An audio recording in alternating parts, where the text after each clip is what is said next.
We love hip hop. Just lean it. There you go. You're right there. Perfect. Okay. Do I need headphones? No, you don't need no headphones, bro. I'm making sure that everybody's voices are even, because like what I was saying before, right?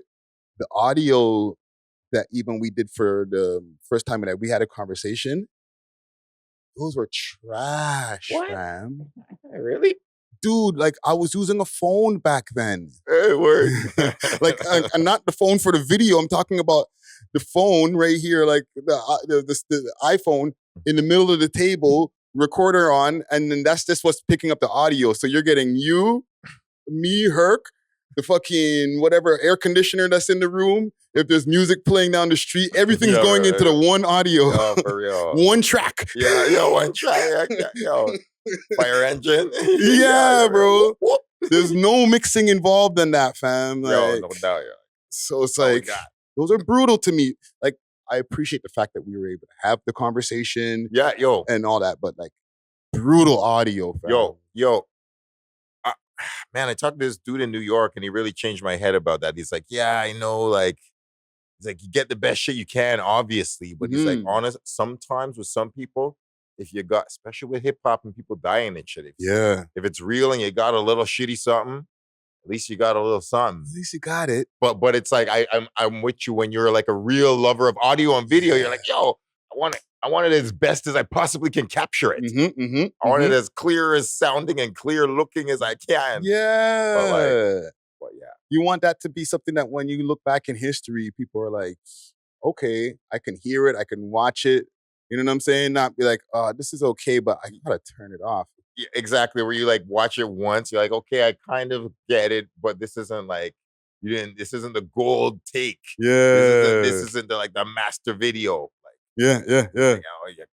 I'm with you, man. So hard on that, man. Oh. Well, you know, we're both content creators of many types, so I'm glad that we're gonna be able to have this conversation here today, fam. Oh man, go in. You can ask.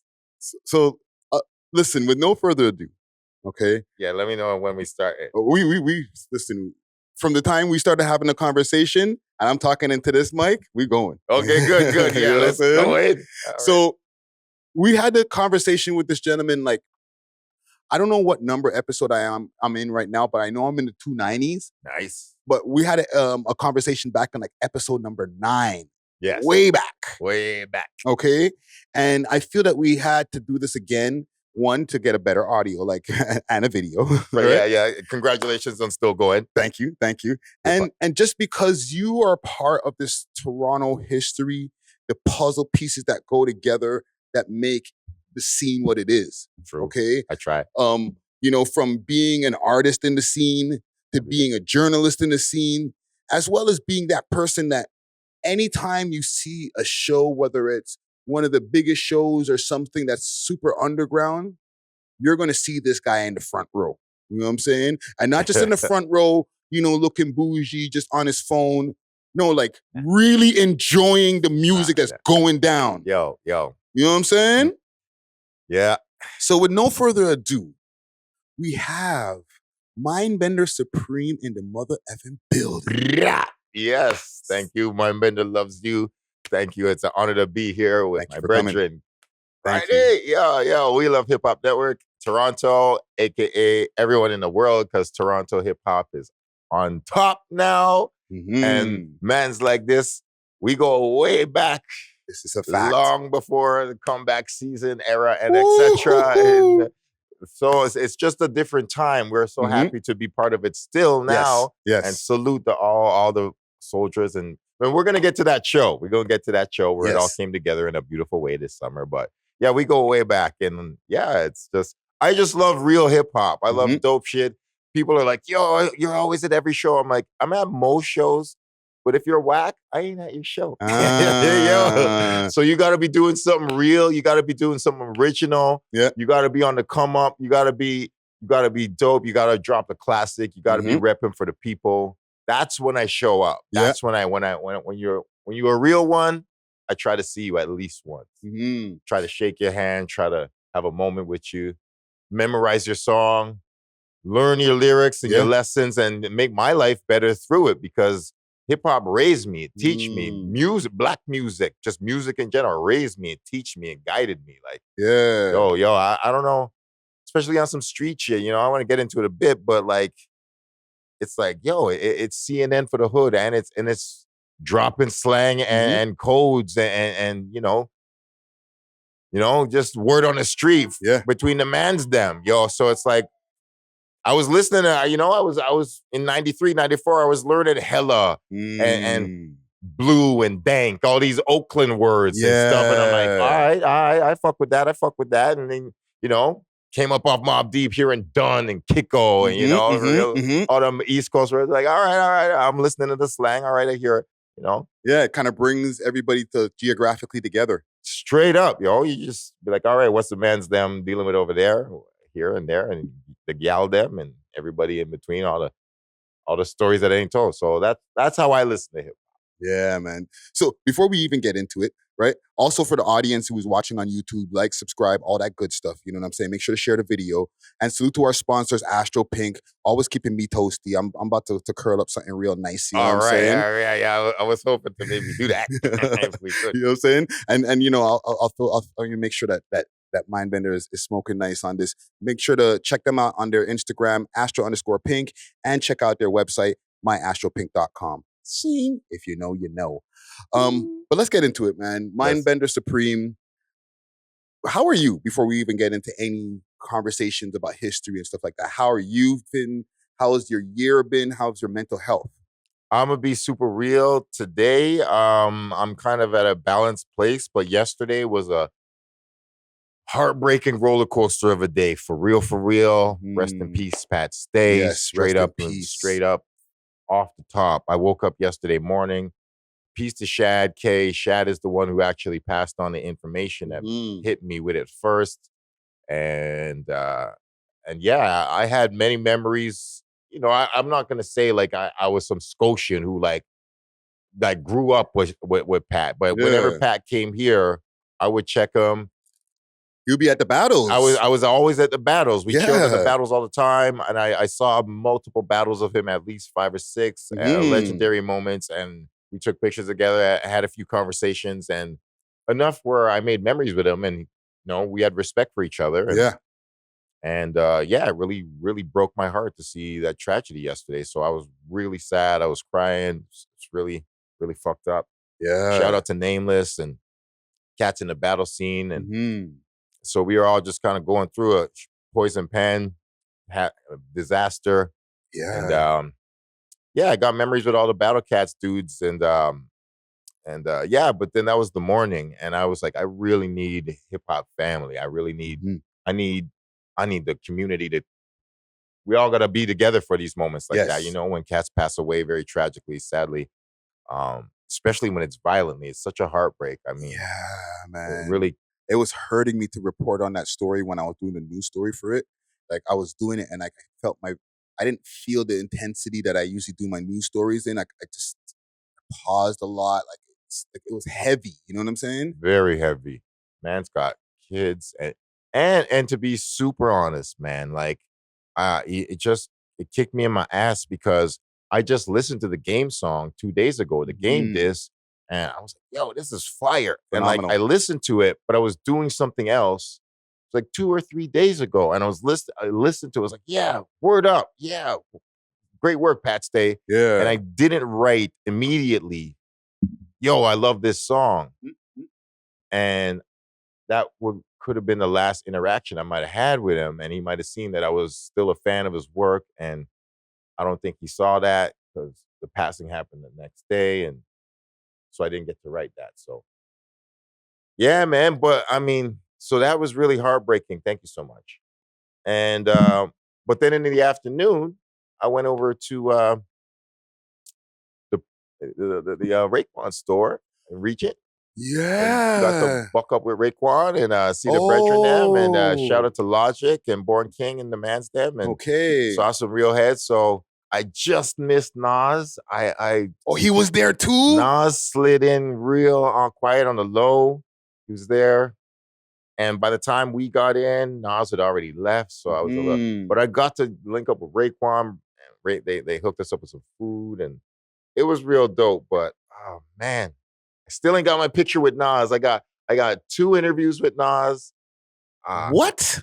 I did. I got 2. Oh, Now Magazine interviews. I got a Now Magazine interview with Nas. I got a Pound Magazine interview with Nas, and I've met Nas on the Hip Hop Is Dead tour at the Warehouse. Okay.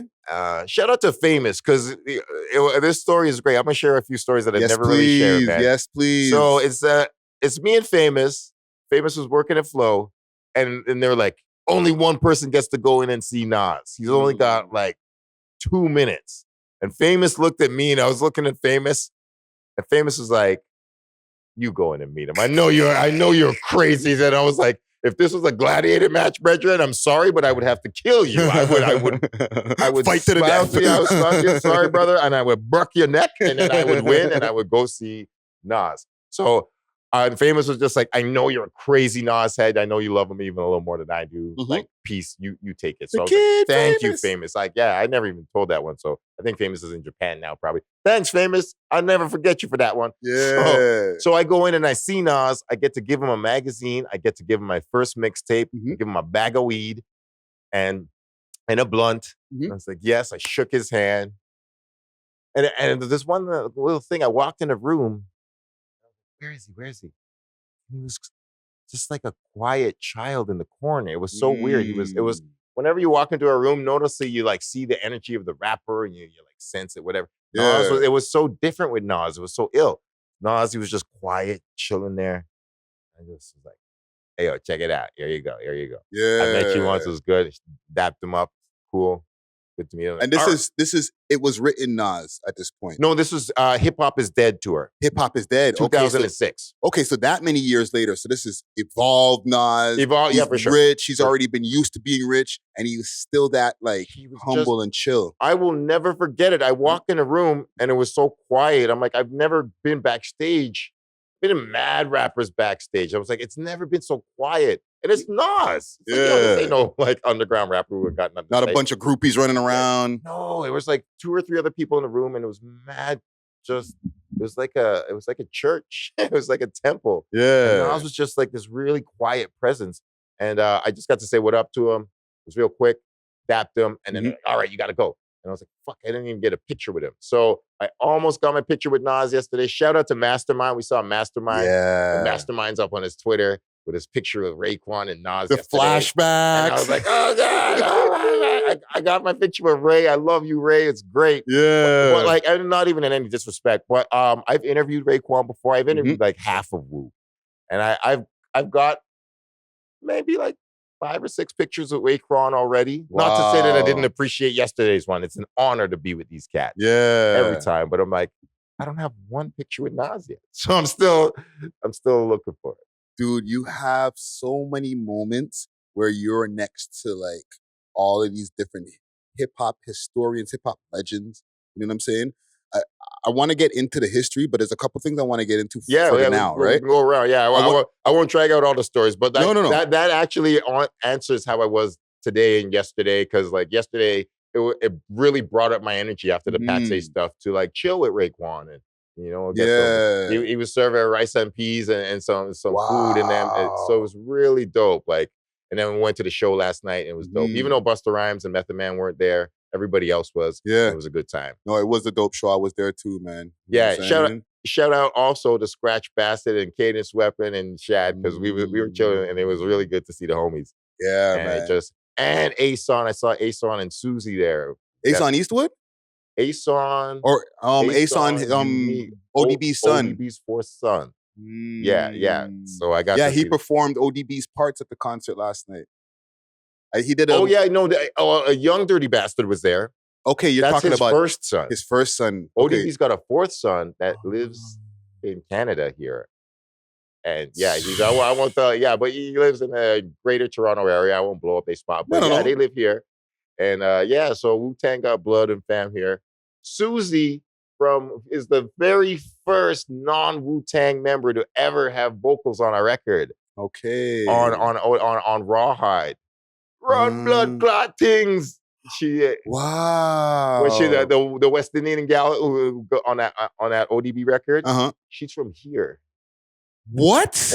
Yeah, she from here, man. On Raw, yo, fam, you know how many times I used to listen to Rawhide when that that was one of my favorite songs on the ODB album. Rawhide is sick. Are you fucking serious? I'm dead serious. Heart to God. Yo, she from here. She had a kid with ODB.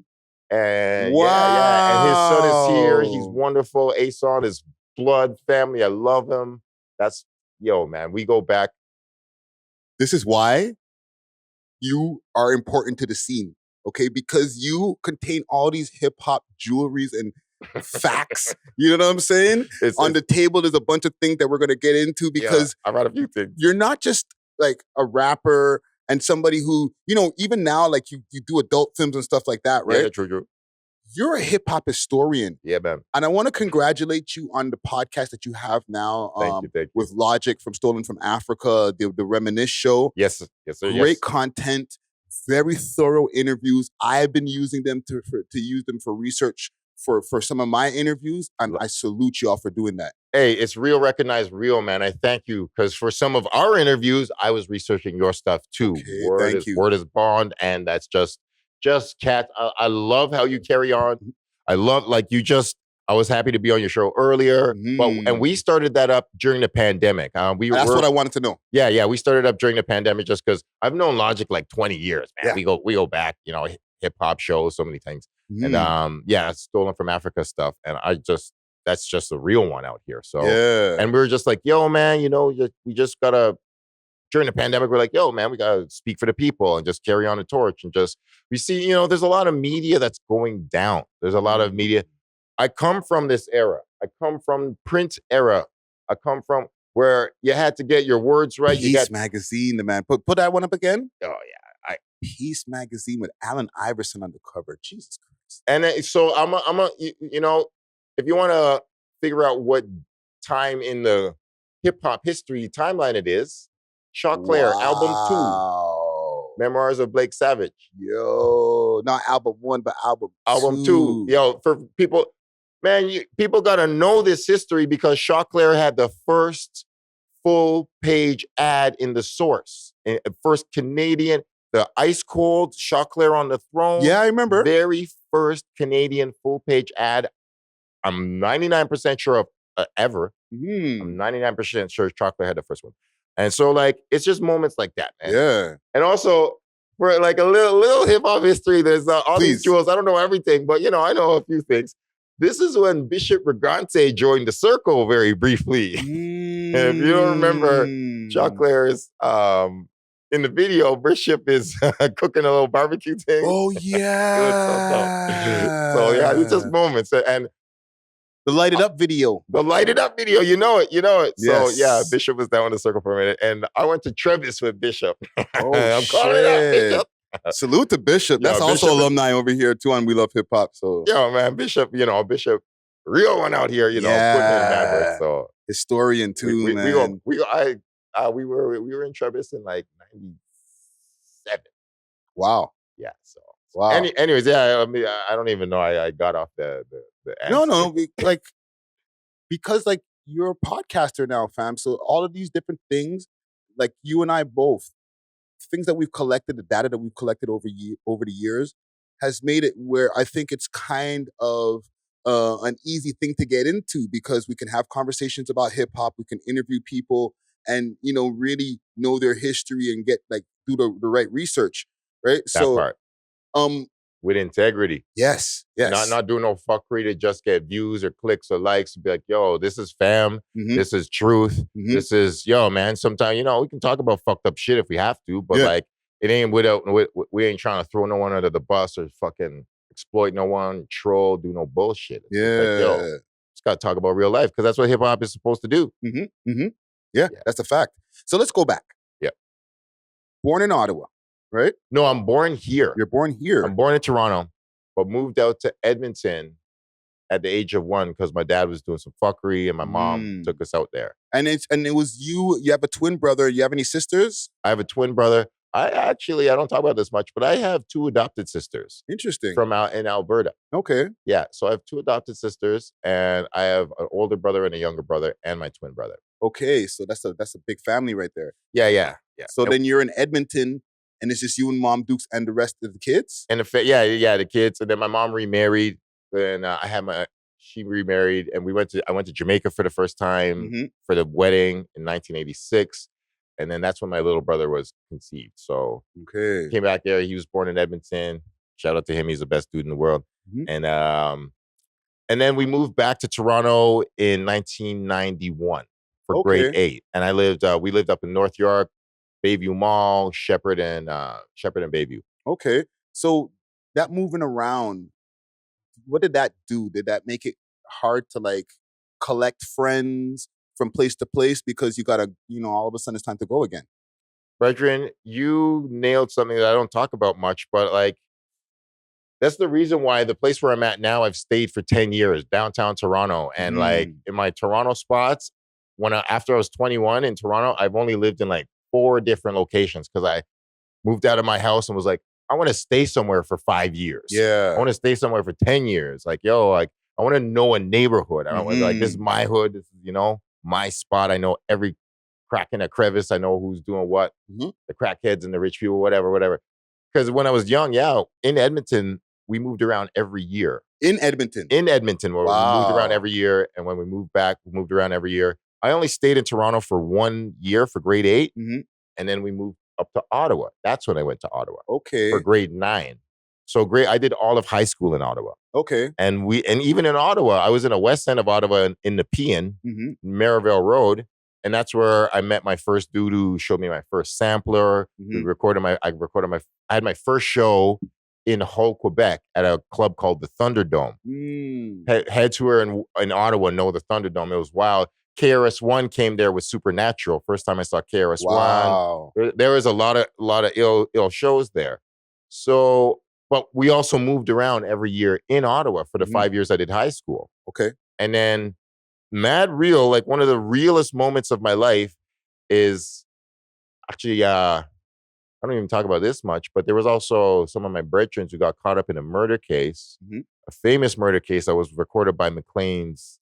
McLean's even talked about it. They were national. They were on the run across the country. And they killed a crackhead and some other real fucked up shit happened in an apartment that I was in before it happened. And it was that crime shit went down with some homies in the Ace crew. And those were my brethrens. And but they took a little turn for the darker. And I was like, we were like rapping, and then some of them were like, maybe we're getting a little crime, sell some coke and guns. And I was like, I'd rather just sell weed. So they went real dark, ended up killing a crackhead and stuff. And then that summer, we spent the summer there, and I was like, spent 2 months in Ottawa, and I was like, I can't stay here. This place is whack as fuck.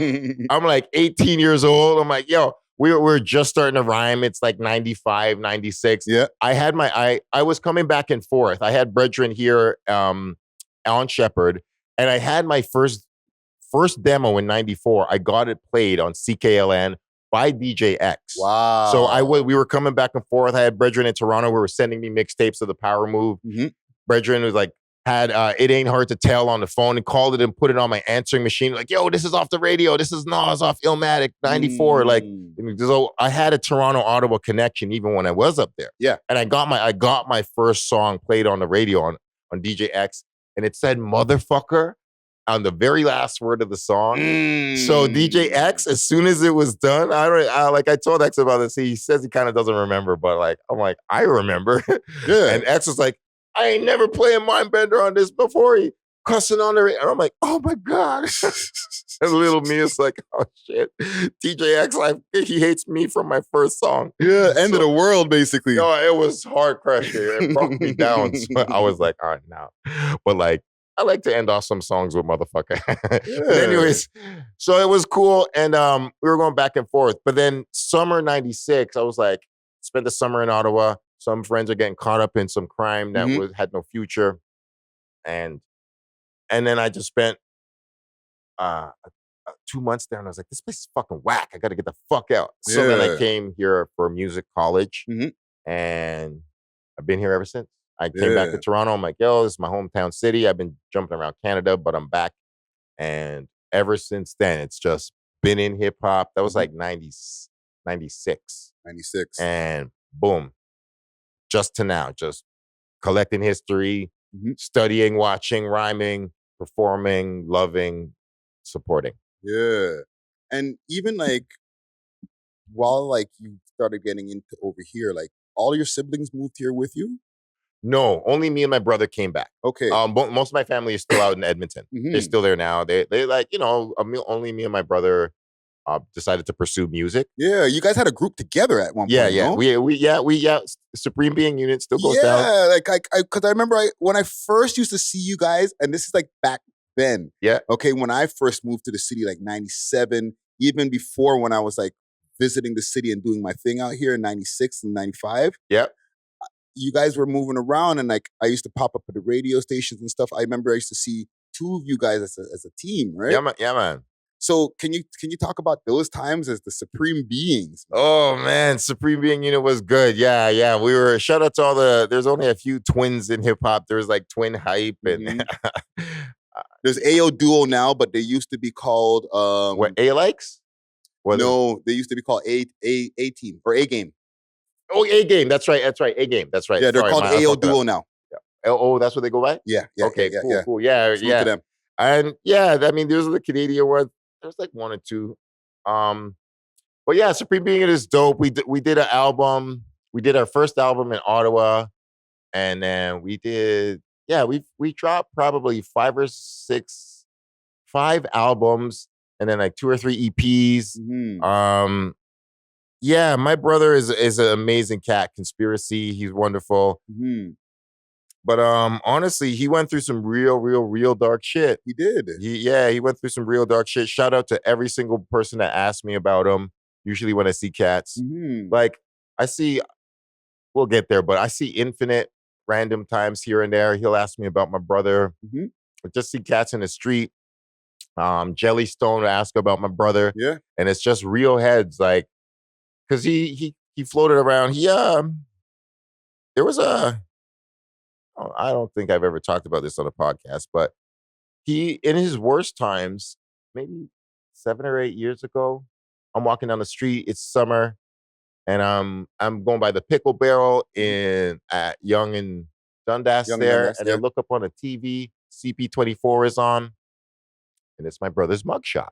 Whoa! And this is Carrie Stewart arrested, carrying a weapon, whatever. And like I was like, phone starts blowing up. People like, they're like, "Am I seeing? Is that you on CP24?" They're thinking it's you. Yeah, because not everybody knows I had a twin brother. Right. Because he came here a few years after me. He didn't go to Trebas.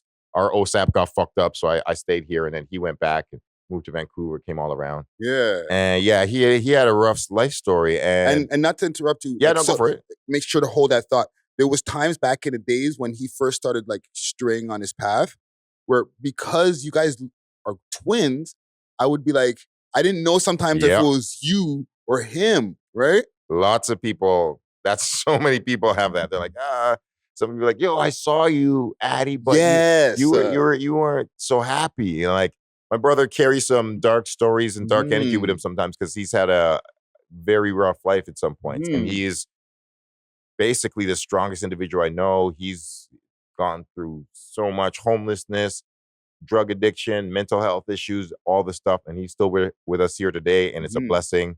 And, he's still working through some stuff. Yeah. But yes, at that time, Supreme Being Unit, we did some shows and dropped some albums and made a little history. They were picking our album up in Florida and Japan. And this was like 96, 97. No internet. No, like, shout out to a cat named Quiz from Ottawa who moved to Vancouver, and he started our first website.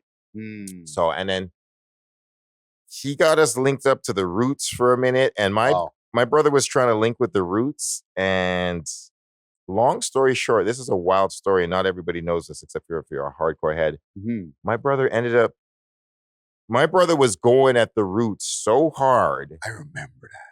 He was going at the Roots so hard. Oh, you know about this? Oh my God. I remember that. Keep going. Yeah, man. I mean, I'm at the point where I really got to tell stories because you just never know. So this is all love and respect now, but like, my brother was chosen as Stalker of the Year on the Roots OK Player website in 1999. He had Questlove heated. Yeah.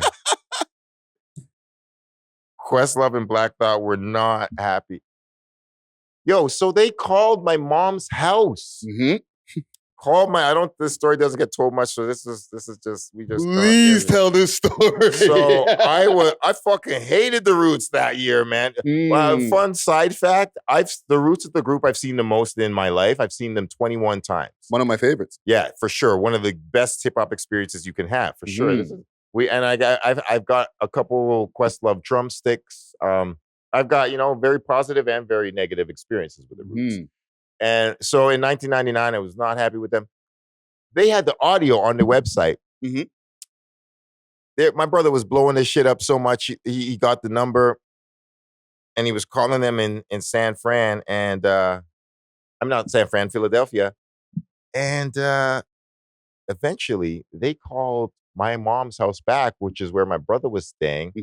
And my mom, I heard the audio of it. My mom picks up the phone and they're like, hello, is Conspiracy there? And my mom's like, okay, yeah. She knows it's for her son. Passes the phone to my brother. And they're like, hello, is this Conspiracy? It's like, yeah. They're like, congratulations, Conspiracy. You have been chosen for the 1999 Stalker of the Year on the OK Player website. And they had either Rozelle or the other, who else? The vocal? Scratch. One of the two was doing like cheering noises. It would have been Rozelle at that point. Yeah, it was and it was Rozelle, Questlove, and Black Thought, as far as I know. Just clowning my brother on like a prank call, calling him back. And it was, my brother probably was going a little too far, blowing this shit up too much. But at the same time, maybe that was they just clowned him. And yeah, it was he was a really kind of innocent and he didn't know better at the time because there was no business people to help. We didn't have no manager. We were just trying to get on. Yeah. And yeah, so I was vexed at the at the Roots for that.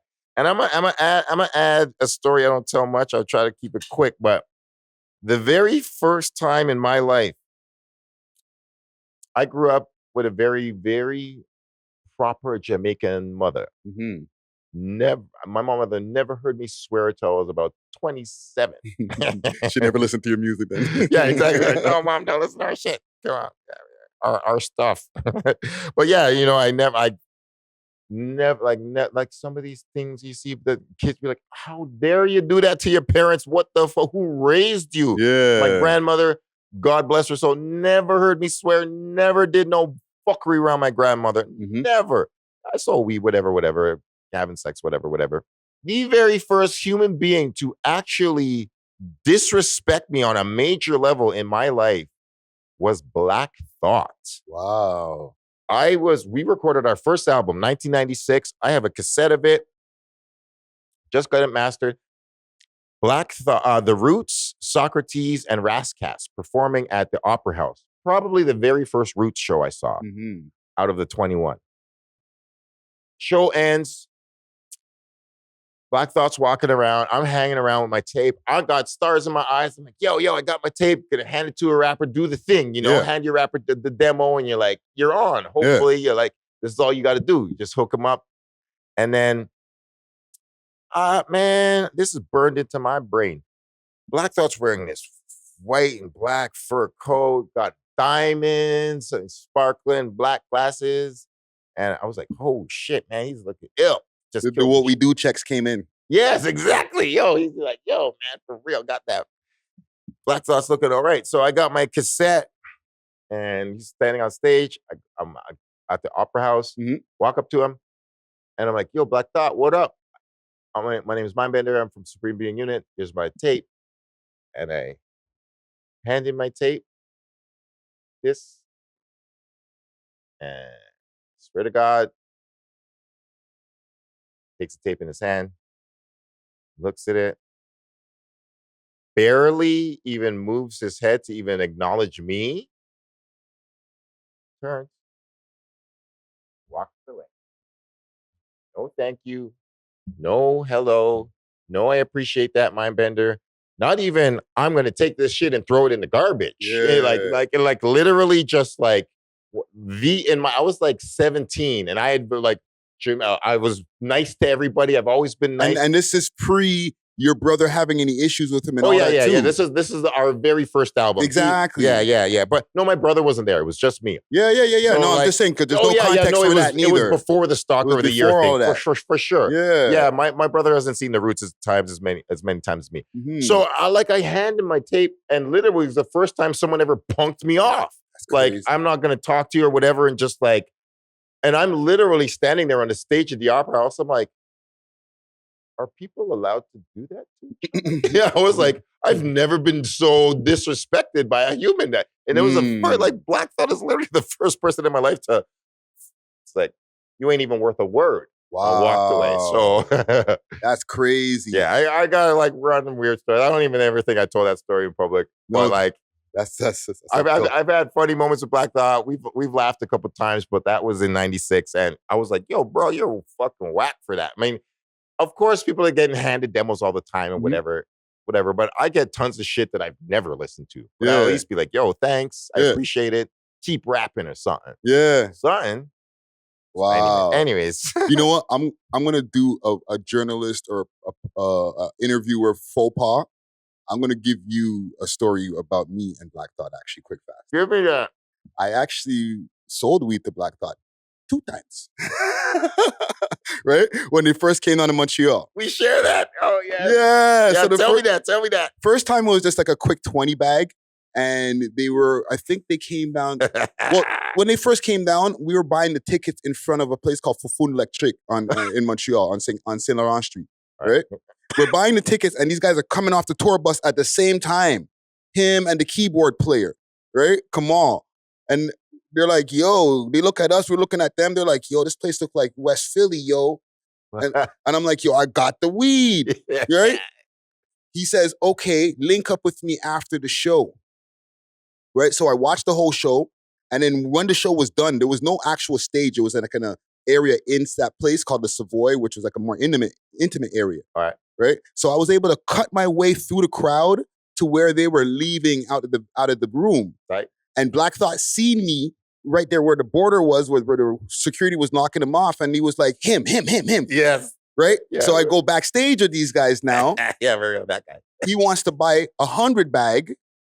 So I was like, oh, it's lit. I'm making some good money today. Yeah, really. I'm there chilling backstage with Rozelle, all these guys. I asked Rozelle the wildest question. I'm like, fam, that song there with all the beatbox, did you do that all in one take or did you put layers in the studio? He was like, oh, that's all in one take. Cap. But anyhow, Black Thought comes out now. He has like a bunch of different sets of $100 units, like stacks, all like individually stacked into like that on his chest. Okay? And he just flips me one of the $100 stacks off the top. And he's like, yo, where's that weed at? Right? Sold him the weed, and I got the fuck out of Dodge, bro. Yo. Oh, proper. Yeah. So just a little quick, we share something with Black Thought. You know what I'm saying? Salute to Tariq, you know what I'm saying? Yo, I love that. I love you a real one. And yo, I just want to add to that a little.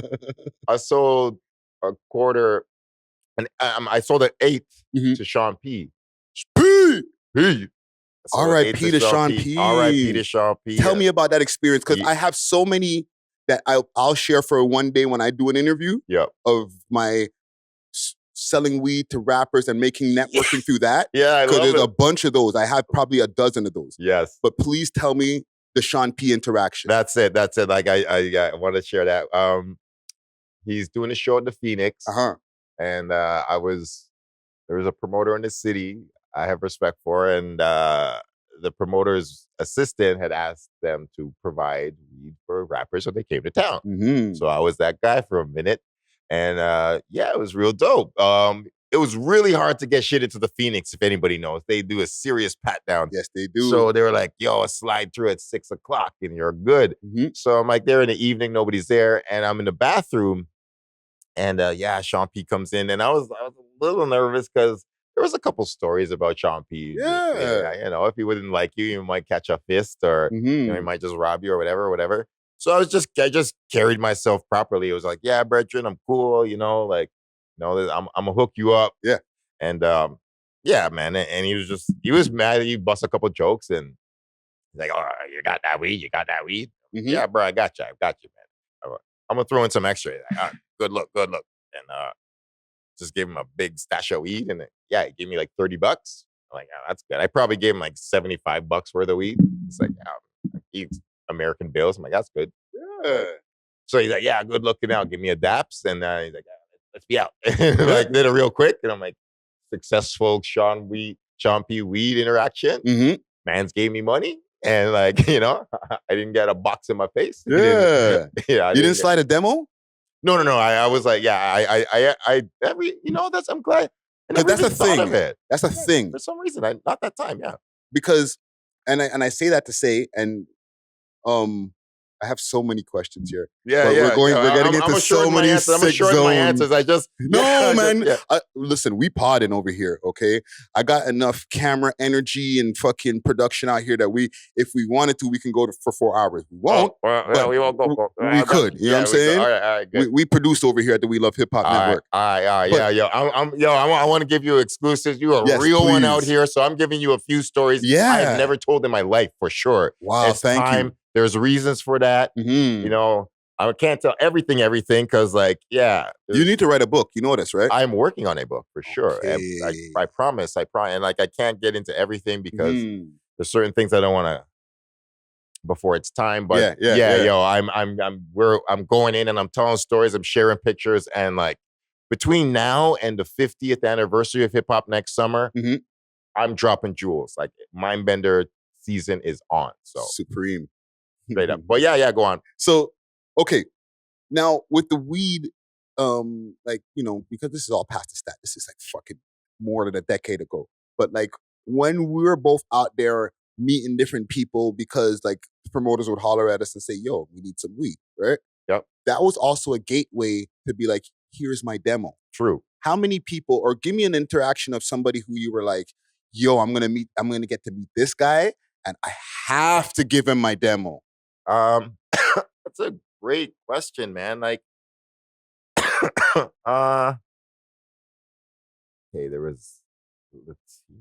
Or a mixtape at that point, because it started evolving from demos to mixtapes. Okay, yeah, man. This one I never told. Get Rich or Die Trying. Ooh, Fofty. Yes, brother Curtis Jackson. The housing spots them up at Bloor, at Sherborne there. Yeah. So, like, where the halfway houses and shit around there. Yeah. Yeah. So, I was like there. I mean, I've had some lady friends there. I don't know if I was. Oh, no. Okay, I live on Jarvis, and I've seen 50 Cent probably 3 or 4 times in various little spots around the city. Interesting. When he was doing Get Rich or Die Trying. There was a scene that was shot in the Rivoli. I saw it there when it was blocked off. I worked at a food bank, and there's a restaurant scene where they used the restaurant beside the food bank that I worked at. So I went to work, and I'm just working at a food bank, and literally 50 Cent's movie is next door to us. Wow. And then I this is something I've never told publicly.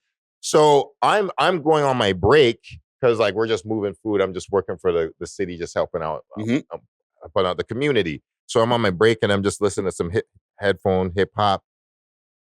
And then I look up, there's all these movie people, and then 50 Cent is standing there and he's listening to something in his headphones. So we see each other and just give just a nod. Yeah. Because we both look around and we're like, the only 2 people wearing headphones. And I was like, yeah, my head's not. I'm like, of course I'm listening to hip hop. I'm a fucking black dude. Right. But like, I'm just, a head. And like, we just had the nod. I'm like, yeah, I see 50 over there listening to some shit, word up. So that happened. And so I knew he was doing the movie. And somebody was like, yo, they're shooting a scene right up here, right at Bloor. And I was like, fuck that. I'm going up. So I had a mixtape, No More Mr. Nice Guy, Volume 1. Okay. And I jumped on all the hot beats. I jumped on Takeover. I jumped on Back Down. But I also jumped. I had a remake of Memory Lane, Nas, and it was like Rascast. I jumped on Shine, Bad Boys, all these like hot beats from that time. But like I had to, when I was like, yo, 50's there, I had to burn a new copy of my mixtape and remove the Nas song off. What? Yeah, man. I did that for only 50 cents. Because they were beefing at the time? Because they were beefing at the time. Oh my god! And I was like, fuck. I'm like, I got to get my music to this cat, but I don't want him I'm like, I'm rapping on one of your beats. I do this ill version of Back Down. But I'm like, you're like, I can't give him this shit where I'm like rapping on. Opportunity over. Yeah, I told you, like, oh, he likes Nas too? Like, it's 50, man. He's like, fuck this guy. You can't, like, that's crazy. Don't fuck with Nas. So I like made him a special version of the mixtape. I'm like, fuck, I gotta do this quick. So I burn it real quick, get one ready, bust my way up Sherborne, and then there's like I see a couple cameras, I see the movie set, and I see like a white. I'm like the same whip in the movie. It's like either a white Mercedes or a white BMW. I think it's a white 4-door BMW. Okay, and just see it there, and I'm like, oh shit, this is like midnight. There's like it's dark, and there's only street lights, so it's like, and I'm like, okay, it's looking around. Car pulls up, whatever. It's a wrap. They say cut. Scene just finishes, and I'll never forget this. This was like so much like a movie. I'm like, yo, this is like with rappers and whatever, everything moves so fast and whatever, they come, they're gone, whatever. And I'm like, so 50 gets out of the car, and I'm like, there he is, 50 Cent. And I'm looking around, and I'm like, I don't see anybody except me and 50. That's crazy. It was so weird. There was one moment where I'm like, it's just me and 50. This is great. So in my brain, I'm like, I could get to talk to him for a bit, whatever. And there was literally the time that's taken 1 second and be like, huh. And like, it's dark. I don't see but and the darkness, I didn't realize had a part to do with what happened next. I'm like, it's quiet. It's like 12:30. I'm like, am I going to get a chance to like chop it up with 50 for like half an hour or something? Like, what's going on here? It's quiet and there's no one around. Yeah. So I walk over, and I'm like, I shook his hand. I'm like with one hand, I was like, hey, what up? What up, 50? On MindBender. He's like, cool. And with my other hand, I hand him the CD. And in my brain, I'm like, okay, what do I say next? And I have one moment with 50. It's me and him alone. And I turn around, and there's like 50 people around me. Whoa. Out of nowhere, just all these people. And I'm like swarm. So I give him my CD first, and then he takes it. And then there was just a mob. And I'm like, I don't get a chance to talk to 50 no more. Everybody noticed that he was there at the same time, man. I don't even know where everyone showed up from. People coming out of the fucking gutters. Wow. Coming out of the shadows. And they're like, yo, I just like, there was one moment I had alone with him, and literally my brain registered it. And then the next moment it was mobbed. And I was like, nope, it's over. And then he's like, I gotta go. And then I was like, fuck, I don't even know. And then he was like out of there. So, you know what's crazy about that? These are times when these people, these super high A-list celebrities, right?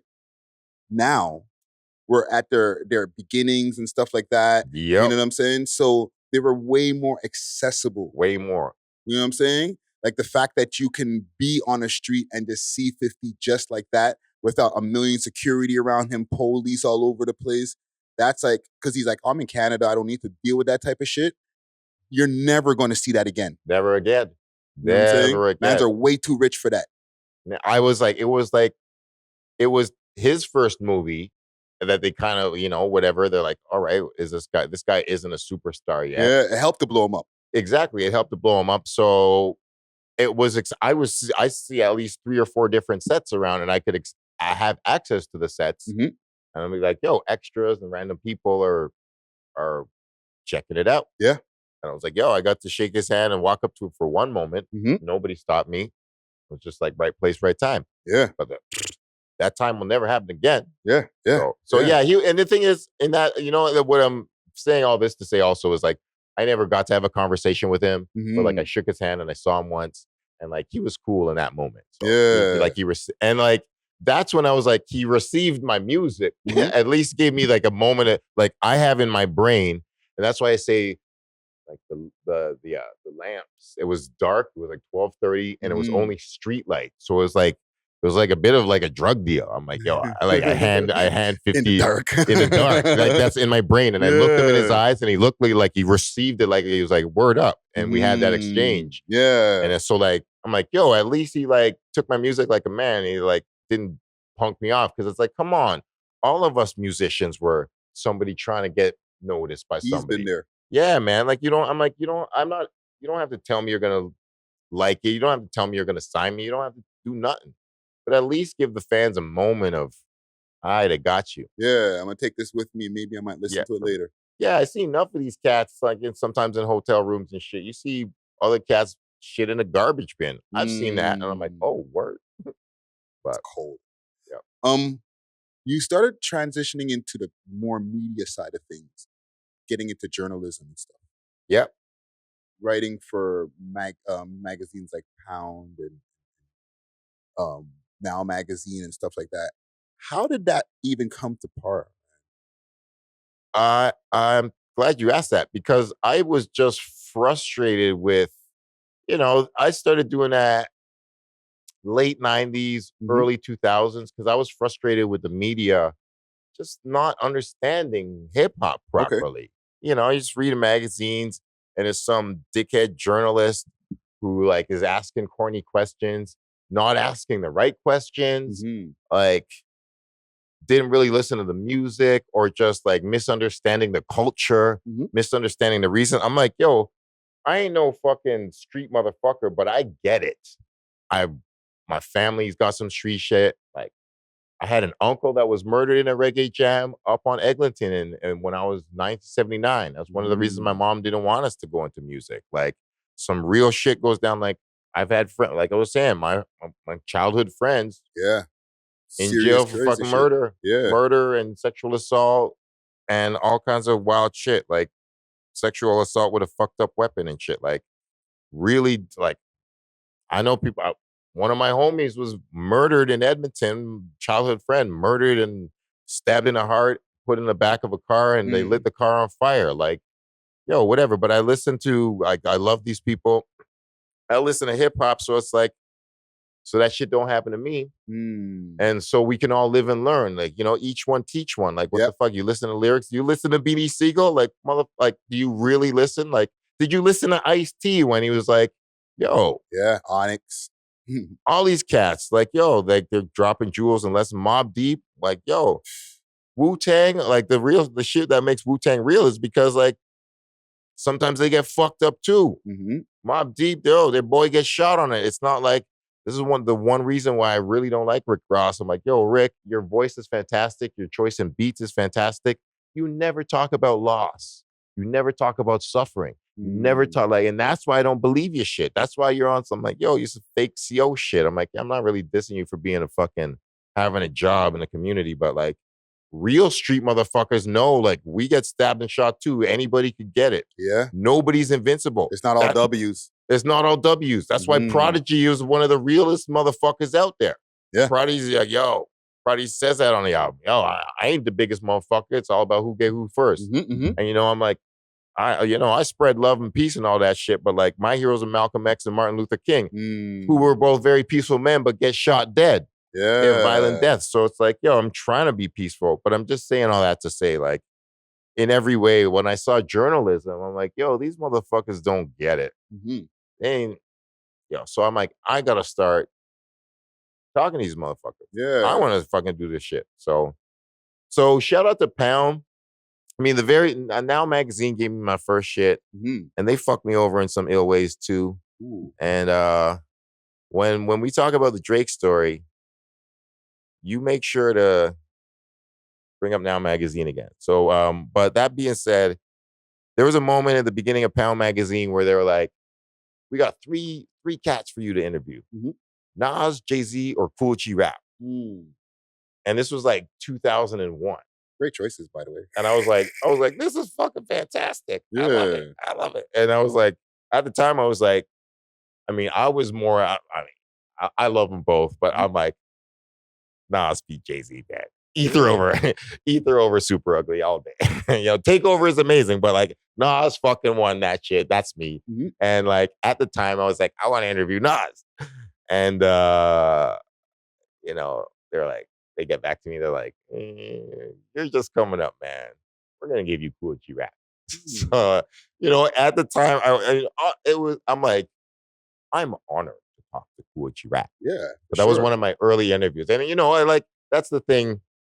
You just got to pay your dues or whatever. But I was Pound Magazine blessed me enough to be like, yo, you're just coming up, but you get to interview Kool G Rap. Yeah. So in 2001, I talked to Kool G Rap for, I think, maybe an hour and a half, bro. Wow. This was a long ass interview. It was very long. I gotta be putting out mad shit, but definitely when I get my collection of interviews and stuff together, the Kool G Rap one is gonna be in it. Yeah, because and before you continue, I just want to know if you have the transcripts or at least some kind of like I have documentations. I have virtually everything that I've ever done. I'm trying to collect it all. It's not all as organized as it needs to be. Mm-hmm. I have my first piece of paper that I wrote my first rap on in 1989. Mm-hmm. I have my first concert stub, Public Enemy in Hamilton in Fear of a Black Planet, 1990. Wow. I got a lot. I really haven't lost that much over the years. Yeah. And like, I'm saying all this to say, like, God forbid, I'll also put this shit out here because you never fucking know in this world. But if anything were ever fucking happen to me and I get fucked up before I get to show all my story and tell my story, my household is basically like a contribution to the Canadian Hip Hop Museum. I got crazy stuff there. I'm just putting it out there. This is one record. You're a homie. I want like you to know. Okay. Just cats to know, like, yo, if anything were to happen and I don't get to finish telling my story and showing all my jewels and shit, go in my house, fucking spread that shit to the world. Well, listen, you'll be here, so you'll be able to tell your full story as we're doing here. That's right? exactly it. I'm in like I'm working on some new shit now. I won't say too much, but so yeah, the back to the magazine and Pound magazine. So you started working for Pound. Yeah, and right? I've written for probably about 9 or 10 magazines, maybe 11. Now Pound. There was a magazine in Montreal called Mob. They hooked me up with a T.I. interview, which was dope. I got to chill with T.I. for an hour and like around like my favorite era of T.I., the King album. Nice. Best album. Yeah, totally, man. I got to chill with a hotel with him, me and him. He's smoking a blunt. T.I. is really, really small. It's like the top of his head is here. Wow. Like he's a very petite guy. And you're just like, wow. You're like, all of that fire and gun talk come out for that little dude. Amazing. Wow. Yeah, it'd be surprising. He's a real one. Yeah, no, when you see the energy and the reality of it's like, wow, all right. So, I mean, Mob was they didn't last too long, but they were cool. MOB Mag. I wrote for a couple online magazines, Feel of Flavor. Yeah, lots of shit, man. Also, journalism is weird, man. They'll like love you one week and then fuck you up the next week. I got to write for, to be honest, I don't even ever think I said this out in public anywhere, but I stopped taking journalism kind of seriously, with all due respect and love, but I got to write I got to get to my pinnacle. I got to write a concert review for XXL. Okay. So once I got to write for XXL, and I love XXL. I literally have probably the first 120 issues. Wow. I got fucking hundreds of source issues. I got mad issues, rap pages, Ego Trip, Elemental, Match It, 4080, Felon, like Feds. I got crazy magazine history. But like one of my dreams, as a rapper, you want to get signed to Def Jam or fucking Rockefeller or whatever. Yeah. As a journalist, you would want to write for The Source or Double XL or one of the great magazines. So one time I got an opportunity to write for Double XL. I was very happy about. It was a concert in Niagara Falls. It was dope. They paid for me to get out to Niagara Falls. It was just over the border. It was a Little Mama, Jewel Santana, which was dope. Wow. Both opening up for Soulja Boy. What? Dog, this is a memory in my life. This shit That's went down. It was crazy. It was one of the weirdest shows ever. It was in this long hall stadium, and most of the people in there were mad young because most of them were there to see Soulja Boy. Yeah, of course. And it was a time, but like Jewel Santana's opening for it, but I'm like, yo, Jules is dope, man. I'm like, Dipset, yo, fire. So, and there was one other person that was kind of pretty famous, but I can't remember. But it was at least those three people. And so fucking when Soulja Boy comes on, bro, all the lights go out. Mad people pull out all this glow in the dark shit. And Soulja Boy town.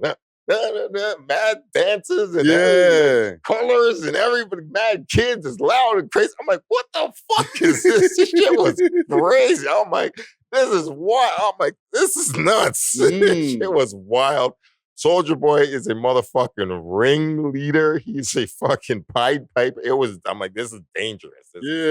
Everything was all choreographed. Cult-like. It was mad cult-like. I'm like, this is another generation. Here we go. Yeah. I'm like, it wasn't like, all the words were like, I'm like, Jules Santana just rapped. Like, Jules is an ill lyricist. This is like Dipset. I'm like, this is rapping. Yeah. But like Soulja Boy, it wasn't rapping. It was like chanting, telling you what to do, and the next thing then you do this, and you do. And I'm like, this is fucking hypnosis, and it was like peak Soulja Boy time.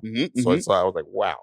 So I wrote this review, and then when it came out, I think 20 to 25% of what I wrote was in there, and it was the most I had ever been rewritten and edited and chopped out. I was like, this don't feel good.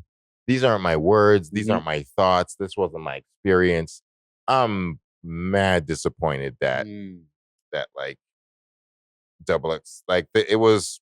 I was like, man, I was really disappointed. So that really took a big chunk out of my drive to really try to ever become like a Elliot Wilson or like or some kind of like legendary journalist head. So I can still write, and I still do write here and there, and I still believe I wrote the illest thing on Kanye West that's ever been written in the history of Kanye Westisms. I wrote a concert review of Kanye West. This is out.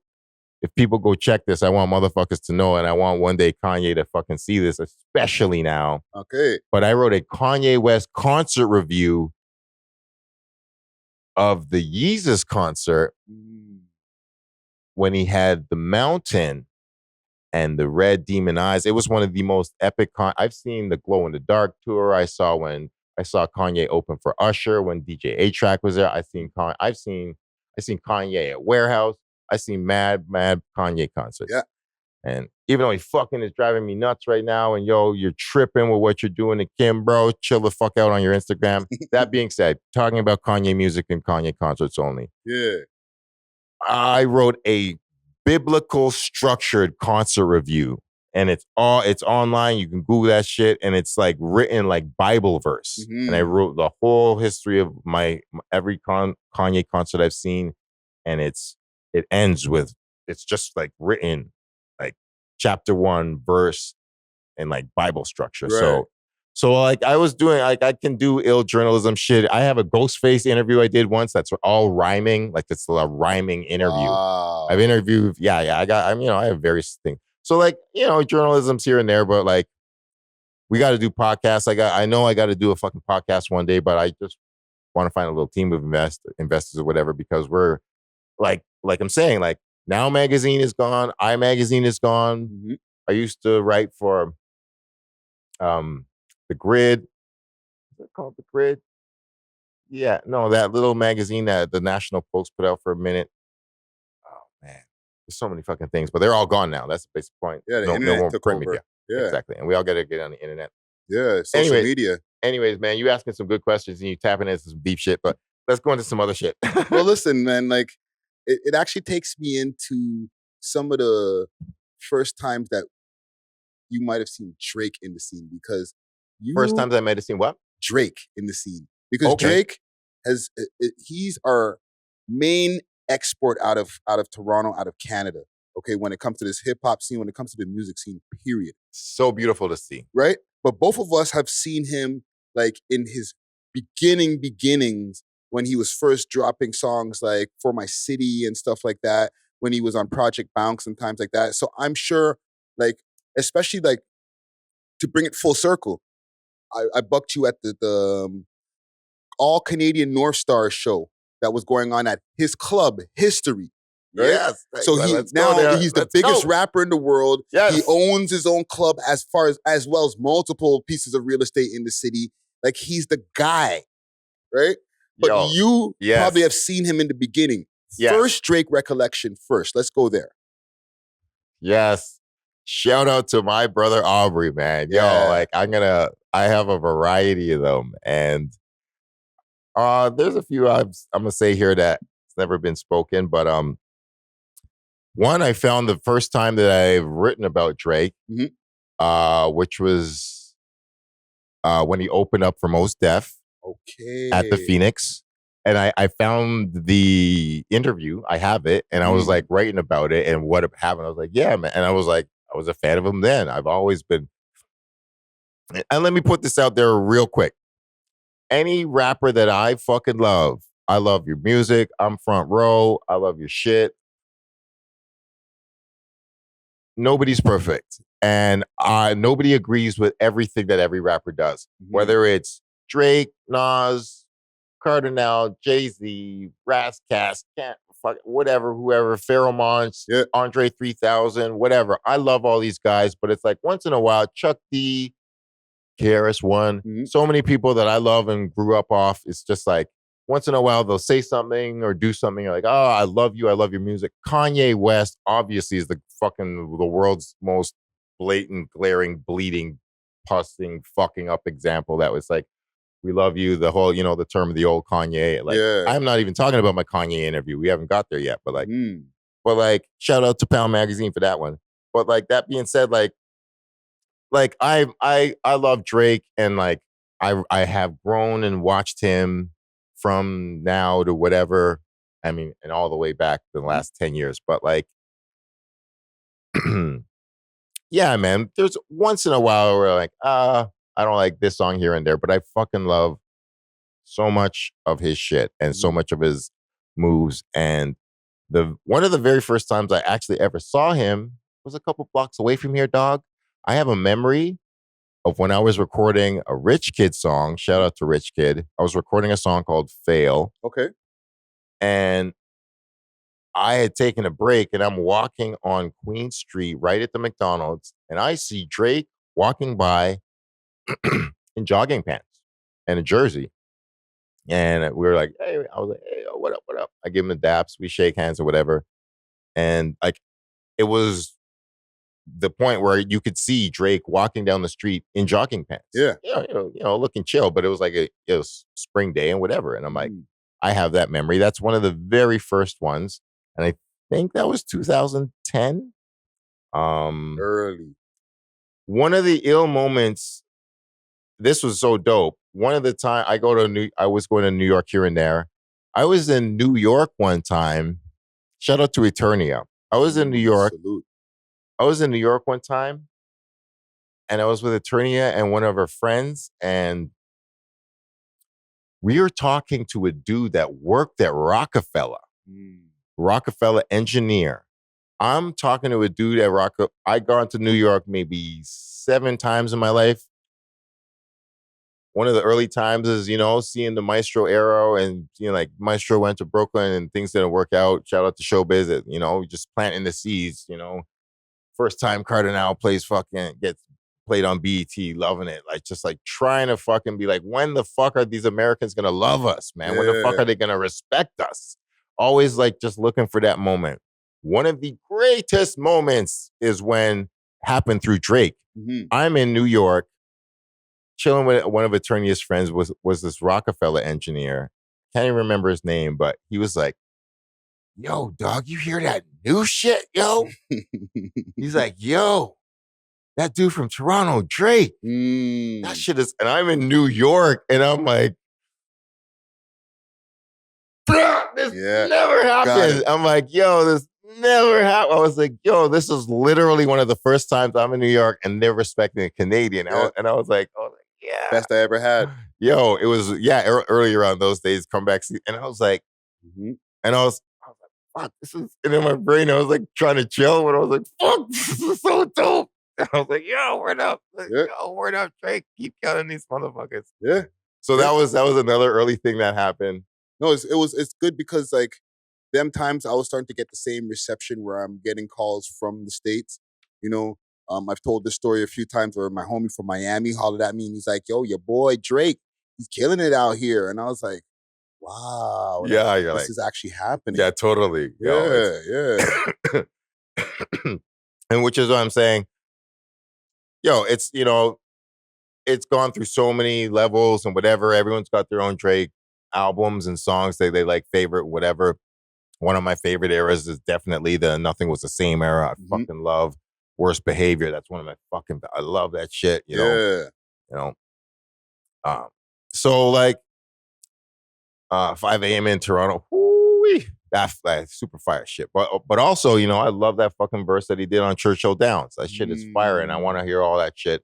I also do love fucking Sticky, man. Like everyone's got that. Sticky is ill as fuck. I think it's such an ill combination of the dance shit and just spitting. So it's like various levels like of loving whatever he's done over the thing is. But I'm saying all this to say it's like I am so happy to say that, hey, I've got some memories and interactions. I don't have musical interactions, which is some of the other people have different histories with that. Yeah. And you don't have any interviews with him. I tried to get, like, we talked about it for a minute, and I would always love to do that. Drizzy, it would be a different kind of interview if you ever want to do that. That would be, I've got a few, like, bucket list interviews I still like to do. Drake is one. We did talk about it, and he did, honestly, like, I would not lie about this. He did agree to do one. He did agree to do one at the end of the Pat Stay Math Hoffa. There was a moment. Oh, we didn't get there, but I might as well talk about it now. But please. There's a moment. I mean, it's on MTV. There was a moment with Maestro, me, and Drake, and we were all watching this Pat Stay and Math Hoffa battle down at the warehouse. And right after that, I was like, yo, I'd love to do an interview. And he's like, yeah, let's do it. But like, I tried to reach out a little, and like he was busy. Things didn't connect, and it just never got to happening. Yeah, I still have to do it. I wouldn't be no fuckery troll bullshit. It would be just a real wonderful conversation and like a thorough interview. Absolutely. And Drake, Eminem, Dr. Dre, Busta Rhymes, and and Pharoah Monch. Those are the last 5 interviews that I would like to try to get through. That Pharoah Monch interview, we tried to do it, didn't happen. And a couple of the other ones are just dream interviews. But honestly. But yeah, Drake, Drake, I'd love to do that one day, man. It would be dope.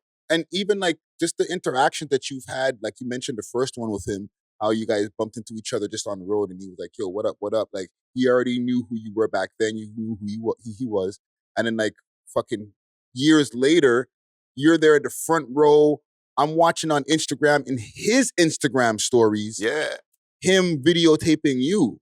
So like just a little bit of BTS, right? What was the conversation when like, I don't know, 15 years later or 12 years later? That was one of the greatest moments in Canadian hip hop history that I've ever seen. And Drake has grown into an entity that's so wonderful and wild and unpredictable. Some people are frustrated, whatever. Rumors, probably, whatever. It's It's never been happened. It's never happened in Canadian history. It's so wonderful.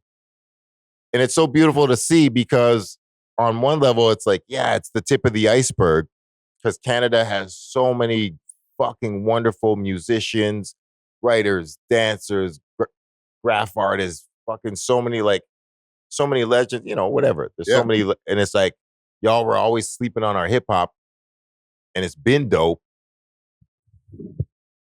And we've been trying to tell you since fucking whatever, Maestro, Socrates, Mishi Me, whatever, and y'all just didn't respect us on a level. And now y'all respect us on a level. Now y'all have to respect us on a level because Drake took it to a level that's never happened before.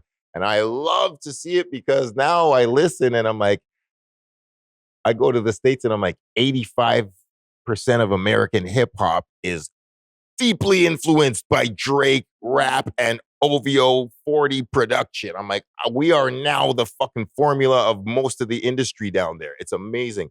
I mean, it's whack on the level where it's like no biting allowed, which is why shout out to Drake for trying to cut off fake Drake's career. I fucking can't even. That is so funny. He said he would beat him up for That's free. The corny shit. You can't get on by biting. This is no biting allowed. Yeah. That's the. You want to really represent the culture, you fucking keep it real. Fucking stop fronting. So I mean, I'm just saying I've been a fan, been contributing since 94, 95. Did my first show in 92. I mean, first recordings around 92, 93, demos and stuff. 94, I got my first music played on CKLN. So we've been trying since then to get love and respect in hip hop culture and make history. And seeing it now happen with Drake is a wonderful thing. Yeah. And I'm happy about it. I fucking support it and can't wait to see what he does next. And I'm going to talk. Sorry, let me get to this show because this show is one of the great moments. Yeah. I hadn't seen him probably in about 3 years. I really fucking sadly missed. I've seen 7 out of the 10 OVO shows. Wow. One of them I was in Africa, and it was crazy because I wrote on Facebook that I had a dream that Nas was going to show up. And I wrote that on like July 29th here. And then I go to Africa. And then Nas and Stevie Wonder were the guests that year. So it was word on my fucking life. I had like digital proof of this shit. I had a dream about that shit. It was weird. Yeah. But it was dope. So that was one of the only OVO shows I missed. But I also missed the one where the Raptors were the champions. And he came out and like, fuck, I wish shit was just fucked up. It was like a life regret of mine. I'll never fucking... One of my major regrets is not to see that Raptors OVO championship concert with the CN Tower and shit. Yeah. And him come out to, oh my God. Trophies. Oh my God, I wish I was there. Fuck. But I seen most of the other ones and I hadn't seen him in a bit. And obviously, he's bigger than ever. And this OVO show is going down. And of course, I'm rolling with my homie, Logic. Shout out to Logic and shout out to Jolene, Earth, Wind, and Fire. Blah blah. My homies. We're walking down Queen Street, and it's like 8:00, and of course you're gonna go there. Of course you got to be there, man. Like, just gonna go. Of course, I ain't gonna miss it for nothing. And I'm not on Instagram. I mostly use Twitter because you can be nude on Twitter, and Malcolm Lovejoy is in the motherfucking building, and I do porn. It's also We're going to get into that. Yeah, exactly. We will. So I can't get on Instagram or Facebook. I've been shadow banned off Facebook enough times. I'm like, I can't use those things because I can barely. So I don't use Instagram much, but I have an account, MindBender Loves You. So I'm walking up Queen Street, 8:00 on the evening of the Canadian All-Star show. We're going there early. Of course, I got to be there. And my phone starts buzzing. And I'm looking at it. And it's like Instagram has a couple messages. And I'm like, Instagram? And I'm like rubbing my eyes. Things get mad quiet, dog. World kind of No traffic on the street anymore. No, like things just get a little quiet. I'm like, the fuck? And I'm like looking at it and I'm like, Champagne Poppy. I'm like, I know who that is, of course. Even if I'm not on Instagram, I know who I see his shits here and there. Yeah. Like, I know that name. And I'm like, Champagne Poppy has messaged you. And I'm like, is my shit glitching? Like, I'm like, someone fucking with me. And I'm like, just because I'm not on Instagram much. So I'm like, but and then there was 2 messages that I missed. And I was like, oh shit. I was like, fuck, bro. I ain't trying to, I don't want to leave you waiting, bro, for sure. Yeah. And it had been about like, you got Champagne Poppy sitting in the request section. Yo, I was like, oh shit, I ain't trying to do that to you, bro. Yeah. So like, I would just when I had pulled my phone down, we were right in front of the venue. It's 8:00, and I saw I missed 2 messages. I was like, oh fuck, and then I see him calling again, and I was like, oh shit, I got. Wait, hold on. He's calling? Yeah, video call. Oh snap! He's video calling me through my Instagram. That's crazy. Yeah, and I missed 2 months just because I'm like, I'm not on Instagram. This guy's missing calls from Drake on Instagram. Yeah, bro. So I'm like, okay, I got you now. And then I click it, and then and then it's like video. And I'm like, I'm walking with Logic and my homegirl, and I'm just like, hold up. And Drake is like, yo, what up? Good to catch you. And I was like, oh, it's so good to see you. Like, it's just like the homie. Yeah. And like, this is, we've had probably, honestly, 10 or 11 interactions in my life. Maybe 12. So it's like, I've had a variety of experiences. It's all good. This ain't like, I ain't tripping, but I hadn't seen him in like maybe 3 years. 3 years, yeah.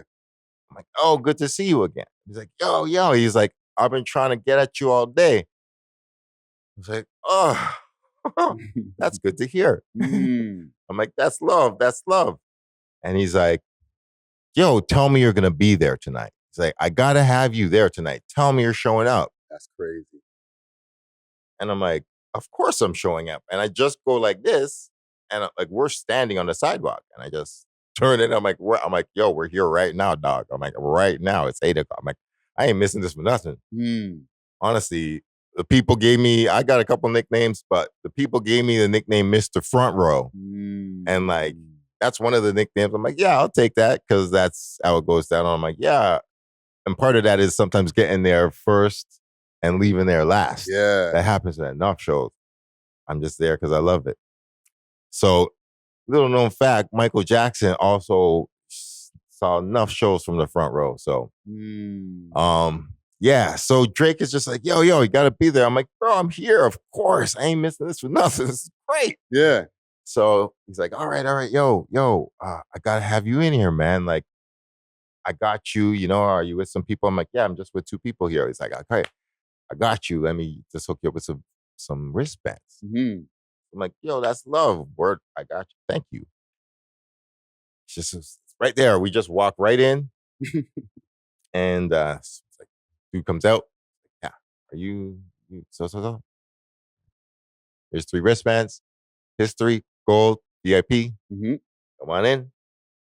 And yeah, I was expecting to watch the whole show from the front row because we were there. I was like, I would have been behind the rail. Yeah. Watching DJ Agile, killing it and whatever. But they just kept us walking. And we went through a door. And then we went up the stairs. And it was dope as hell, man. It was one of the greatest memories of my life. It was mad love. Just go up the stairs to the VIP section. And it's just backstage. There's a good backstage. It's beautiful. It's a place to sit, food, drinks. No, man, I value that story right there, bro. The bartender, we made a special drink that night. It's Hennessy, orange juice, and ginger ale. And shout out to the people. We had the bartender. We had a special name for that. Drake came up though. He eventually came up at a certain moment. He just like kind of appeared at some moment. We were just chilling, and he was just a wonderful human being. I hadn't seen him in mad years, and it was just Daps. And he was like, yo. It was really wonderful. He was just goes, yo, I want you to have a great experience tonight. He goes, I want you to watch the show from wherever you want. And he showed me where the upper balcony is. It's like, you want to check it out from here? I was like, no. I was like, this looks great. But he's like, yeah, go down to the front. Let's go down to the front. So I was like, I got to be close to the front of the show. It's crazy because you're having this conversation, but you're talking about Drake that you're having this conversation with. He's just like one of the homies, bro. Word on my life. It was he is one surreal. Of the homies. It was it was very surreal because everything was normal, but it was also incredibly world-class and unprecedented, and it was one of the greatest moments of all time that had never happened before at the exact same time. Yeah. And I was up there. It was love because it was love that brought me there. It was like, yo, whatever. I would have been anywhere in the building. I couldn't miss this show. But, Drake was like, I gotta have you there. It was so peace. And it was like, the reason that he chose that is because I had seen him all the way back to one of his first major shows in Most Def. I'd seen him probably 12 or 13 times maybe now. There's enough cat, like I say, the Roots 21 times. Was at that Wu-Tang show. I've seen the Wu-Tang together at least 10 times. Method Man at least 12 times. Nas at least 13, 14 times. Now I'm really in double digits with a lot of these cats now. It's life, a real it's love, concert it's fam. Goer, bro. Like, when I saw Raekwon at the shop, he just automatically got up and gave me daps. He's like, we were talking about it. I'm like, I seen Raekwon. I'm like, yo, I saw you at Sound Academy in '94 when you had the gold tarantulas. The first, I'm like, gold tarantula. That's burned in my memory. That's one of the first I literally bumped into Raekwon. He's wearing a gold tarantula. I'm like, yo, I go back to then. He's like, oh shit. So Drake was like, yo, he was thinking, I was so honored that he was like, yo, I gotta have you here. I'm like, I gotta be there. So it's just real. I'm like, and no matter what, people can criticize whatever, fuck all that shit, yo.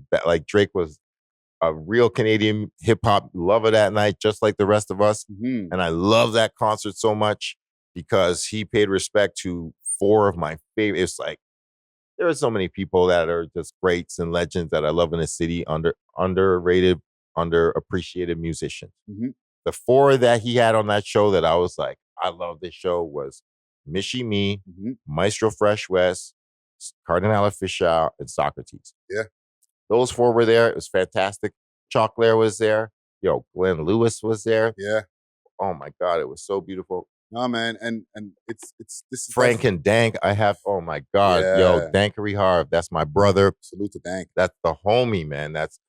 He was there backstage. Terry Chase was there. Julie Black was there. I swear to God. Yo, I have to say, one of the greatest moments of all time when Julie Black did that "This Little Light of Mine" moment, and everyone put out their light, talking about everyone's inner child fucked up. How much damage that does in this world. Oh my God, that was one of the greatest moments ever. Yeah. I've been blessed to be there too. Yeah. And Drake, I was like, yo, that's literally, I'm not even exaggerating. That's one of the greatest Canadian concerts of all time. That Canadian All-Star show. Of course, everybody couldn't be there. Unfortunately, hopefully there's a part 2. Drake was like, yo, I do this all the time. He was like, oh, hopefully we can maybe get together again. He was saying that shit. Mad humble, mad real. Yeah. Treated me like fam. I didn't get it. I wanted to get another picture with him. I wanted to talk to him about a couple other things. It was mad quick. It's not the end. Hope to see him again soon. You guys Obviously. will link again soon because I feel your stories are connected. As somebody like himself who's a student of the game, he doesn't not recognize things. So the fact that you were there from his first times when he was opening for Most Def to now where he can have his own show in his own venue, not only that you recognize that, I'm sure he recognized that as well. Yeah. And the reason why he was blowing up your damn phone. You know what I'm saying? Yo, it was so dope. And no matter like whether he did that or not, I would have been probably 2 or 3 feet away from where I was that night when he gave me the VIP. You were already there, bro. I was already there. He didn't even have to say it. Like, I literally, it was so magical. He was like, yo, tell me you're coming. I'm like, yo, brethren, Instagram phone, turn my wrist. I'm here, standing outside history right now. No cap. I'm right in front of your venue, bro. Trust me. And he was like, he's like, I need to have you there. And I'm like, I got you, dog. So it's like, yo, like, so many people were there, just legends, good Canadian hip hop. I mean, I can't even remember everybody. I love y'all. All that was, man. Backstage, man, I saw some people I ain't seen. Shout out also to 40 because I hadn't seen him in person in so long. It was so good to see him. And it was the first time I had seen Chubbs ever in my life. and Future the Prince said my name. I was like, yo, bro, I ain't seen you in that. I don't even know how long it's been. So it was really an honor to be like, I don't even know what, where, or how, or why these people interact with my energy or music or whatever I'm doing. But like, I'm out here and there's much more to go. So you're a legend, fam. You're a legend. Yeah, we are, you know what I'm saying? And I want to show in the next rest of my life what else I've learned and how else I can contribute to the culture, because it's, you know, the journalism and the sexuality thing, those are big things, but it's time to drop some music too here and there. So let's stop for a second and go into another zone that you went into, because you just mentioned now, right? The sexuality. Yeah. You started getting into adult films. Yeah. Right? Yeah. So what prompted that change? Because that's a big shift. Well, there's been rappers who've been involved in adult films for a long time, like around it. Yeah. You know what I'm saying? You know, even from like Funk Dubious, who might have been in one, right? Yeah. But his like, one was pretty good. But mostly after Funk Dubious, it was more like there, you know, Snoop Dogg producing. Yeah, exactly. Different people not in it. Yeah, exactly. That's Right? I got the Doggy Style tape where he produces. He just walks through a room. He's smoking a blunt. People are fucking beside him. I've done lots of homework on it. There's rumors about Coolio doing one. There's rumors about Too Short doing one. Luke Campbell did one. Obviously, Cool Keith did. Keith. Yeah, yes. exactly. Shout out to Cool Keith. Right, but it's a rarity to have rappers go into becoming porn actors. You know, yeah, exactly. You know, to be like, to talk about people who are actually doing it. Sincerely, Tyga is on the list, and Tyga, I'm not a fan of his music, but that dude is doing it. Yo, thank you so much. Yeah, who else? And there's actually a couple of porn stars who made some music or whatever. Heather Hunter did. Yeah, she did a song. I mean, DJ Premier produced a song for her, and you know, there was all those talk about, you know, some people talk about some rumors about Gangstar breaking up because of DJ Premier's porn addiction or whatever. I don't know how real or true that is, but I heard those words once. And like, I mean, I'm saying all that to say one of the reasons I've never connected it like that, but sincerely and truly, one of the reasons that I got into porn is because of the lack of truth that hip hop would have around sexuality. Okay. And I got frustrated and I was like, yo, I mean, there's so many levels to it, and I won't go in too deep, but I'll go in. it's no pun intended. Like, shout out Dame Dash and Cameron. I love y'all, but I ain't saying pause to shit. I ain't saying pause to nothing.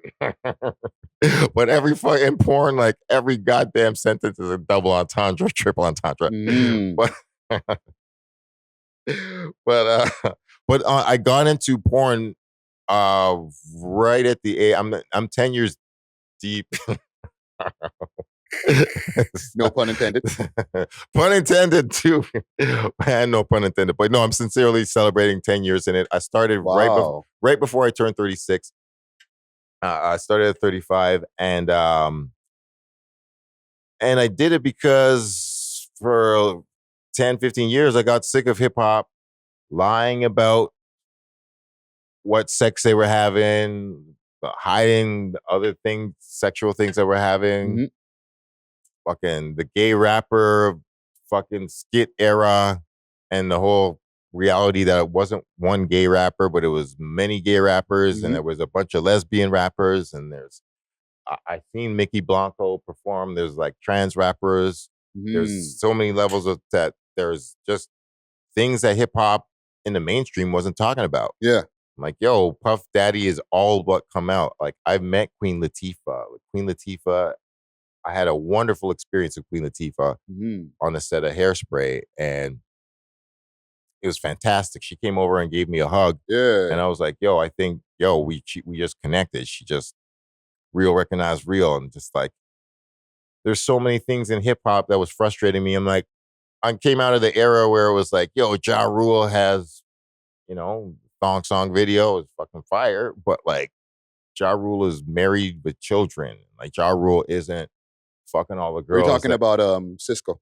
Oh, Cisco. Yeah, no, but I'm which Ja Rule? No, which Ja Rule fucking no. There's how many Ja Rule songs have? Ja Rule has multiple girl songs, but he was always married from like he was married to his high school sweetheart. Exactly. Sexuality, latent homosexuality, The Game, Bombshell. Oh shit.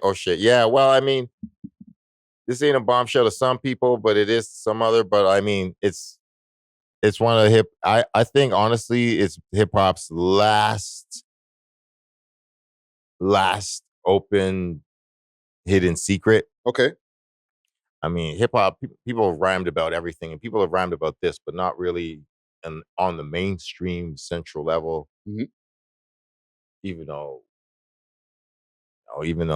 Frank Ocean has won an Oscar or a Grammy, I mean, and even though Elton John has been out since 1981, Lil Nas X now is doing better than ever, and just being like, yo, black people come in all types of sexualities, and this is how it was in Africa. Like, through the knowledge, like, it's just nobody's telling you how to fuck in your bedroom, so don't tell anybody how to fuck in their bedroom. And like, if you may not understand it, but you don't have to oppress it, because like, there's no point in you doing what we've been trying to get away from. But like, yeah, hip hop. I mean, I don't. It's a delicate thing, because I don't want to. There's people that I want to have relationships with, but I say this because, I'm in my porn life. I don't interact with men, but in my private life, I do occasionally do the thing that I want to do here and there. And I don't tell everybody that, but I don't give a fuck what y'all want to talk about. This is secret in some places, but whatever. But in hip hop, on record, there's so few people that have done stuff, and I want to have relationships with certain people, but I also want to be like, yo, I don't know what I'll have to do if I'm sacrificing relationships to try to like open the conversation to talk about, I do believe Eminem is gay. I do believe Dr. Dre is gay. And like, it's like, I don't even say this with disrespect. I've had queer experiences. I've kissed dudes and whatever. I've had sexual interactions with not just women as well. And and it's been wonderful. It's been beautiful. It's been consensual. Yeah. And like, we covered this in our first interview. Exactly. And it's just like, there's very little progress. Like in hip hop, it goes forward a bit and then it goes back. It's so regressive and whatever. I mean, Lil Nas X is one of the great things that's happening. And shout out to Drake for bringing him to history. That's going to be great. Can't wait to be there. But can't wait. Shout out to the person that's also I'm going to be going with too. It's going to be great. Probably going to be a very sexy night. But that being said, there's like so much ignorance in hip hop that I'm frustrated with. Like, just people who can't be honest about their sexuality with whatever it is. And I sincerely believe your sexual, not that sexuality is everything, but sexuality can connect to everything. And since the creation of whatever, it's your mother or your father or like this person and that person, whatever, combining to make another person, sexuality is the way that it happens most of the time. There's a few scientific other ways, but generally sexuality is the core reason why each of us keeps existing. Like, that's a core part of all of our identities. Yeah. So hiding your sexuality or lying about it or suppressing it or running away from it or denying it or fucking saying in church or government or whatever is right to fucking vilify it or fucking crucify it. That's all bullshit. And that'll fuck you up. Yeah. And has been fucking up us, our parents, our grandparents, back generations, cultures all over the world. And I'm like, I can't contribute to this shit. Mm-hmm. So real talk, Malcolm X did sex work when he was before the days of Detroit Red, when he was in Boston. And it's like Malcolm X was a sex worker. I believe that. I fucking have books about it. I study this shit. I'm a Malcolmologist. Mm-hmm. Malcolm is half the reason that I have chosen the name Malcolm Lovejoy. Malcolm Lovejoy, yes. So, and like, yeah, you know, I've come back and forth with Malcolm Lovejoy and MindBender, and like I'm starting to merge the two. And yeah, I got some songs and stuff where I rhyme about it and other stuff, and you know, it's just gonna be the stuff I do for the rest of my life. Yeah. Well, like even like with you explained the pushback, right? That you might have like you can get from like the community or hip hop community, right? What do you think about what are your views on the scene now? I mean, it's better than ever. And there's like, it's wild, yo. There's that like, there's that one meme online or it's like a short video, and these two dudes are wearing these two white guys are wearing these two Tupac shirts. Mm-hmm. And are they doing shook ones or something? And they're like, one guy's just rhyming it, and then the other guy's just like doing this like hella gay dance to it. And they're both wearing Tupac shirts. Yeah. And it's just wow, this couldn't even, it's just hilarious. There's and some like, old heads who are like some traditional old heads who are like, no, oh, no, but it's just like, yo, what the fuck? It's like, yo, man, yo, this shit is worldwide. Tupac is a motherfucking religion. Yeah. Like, it's like a literal, Wu-Tang is like, this is global shit, man. This is literal, like, culture, religion, science, art, history, family, everything. Like, what the fuck? Like, yo, man, like, you can't just segregate this shit from, yo, you got fucking gay, lesbian people in your family and shit, whether you want to acknowledge it or not. So shout out to Bernie Mac, man. I love that shit. Mm-hmm.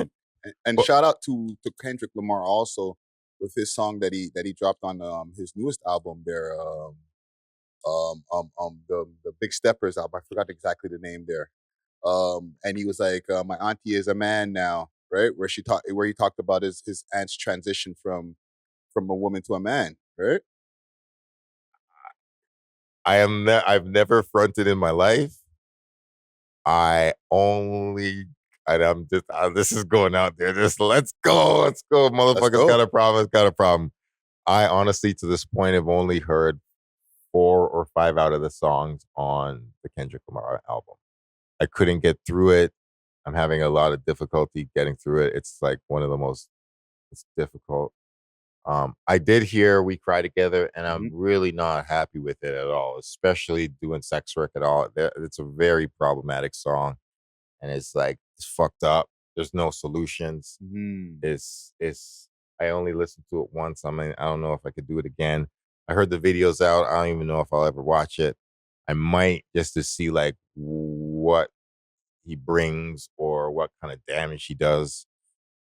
But yeah, I mean, shout out to the actress from Zola rhyming this song. Okay. She's talented, even though that movie wasn't as ill as I wanted it to be, especially because the Twitter story was kind of better than the movie.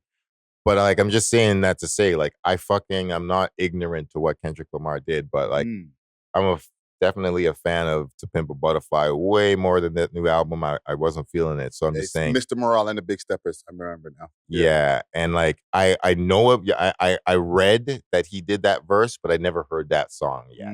So I honestly haven't even gotten that far. So. Well, I say that to say, like, it's an interesting thing because now sexuality is talked about more. You know, a mainstream rapper like Kendrick Lamar can speak about his experiences with his family. You spoke about it, right? Yeah, I'm happy about that. You know, like, exactly. Yeah. A couple of more things I want to know about the adult scene. Just all right, just for people who are on the outside who really don't get to speak to people who are working in the scene, especially like yourself, who's 10 years in, right? Oh. Okay, is there a lot of money in the Canadian adult scene, or like do people have to go to LA? Yes and no. And porn is at the point where everyone with a phone and an internet connection is connected to the international porn network of whatever. So yeah, it's not. If it was 1992, you would probably have to go to LA if you wanted to make money off it. But you could. There was still Canadian porn production in 1992. It was just probably like a lot more white and a lot less open even than what it is now. Yeah. Now you don't need to really. You can just create your own, basically. But that being said, to not get shut down, taken off the internet, to not be part of the problem instead of being part of the solution. You obviously have to be working with people that are of age. You have to not, excuse me, you have to be working with people who consent. You have to not be drunk or high or whatever fucked up or like, like people have their levels of intoxication. I never, ever, I fucking love sexuality where that's my greatest high. Like anytime I smoke is just honestly just a fucking weak placebo to be like, I wish I was fucking or eating some pussy right now. But like, yeah, I whatever have Rastafarian roots. So, and like, I understand the herbal and like medicinal breathing rituals and stuff. But I mean, I'm saying like sexuality is my favorite energetic rush and connection and like, I know some people might drink or do or whatever, but I'm just saying it's like to the point where you have to consent and you have to like everyone has their own, what it could be even be like, yo, I took a fucking couple like pharmaceutical pills. I'm on like Xanax or Zoloft or whatever. I don't. But it was in your level of your level to be like, hey, you're cognizant enough to know exactly that you're filming a scene. That exactly that you take responsibility for it, like. Especially if you're in professional porn, you're signing a 2257. There's paperwork. There's witnesses. 2257. Explain. It's the form that you'll see it when you look at all porn now that has any short all the disclaimer at the beginning. You'll see the number 2257, and that's basically the paperwork that says these people are of age and they've signed and proved and shown 2 pieces of ID and proved that they're like adults that consent to this. Interesting. Yeah, this is like they didn't know that. Yeah, this is real shit. So yeah. So and, yeah. And the money wise, right? Is it like per scene, or is there like a royalty base that you can get off of porn? It depends on how you structure your production and distribution.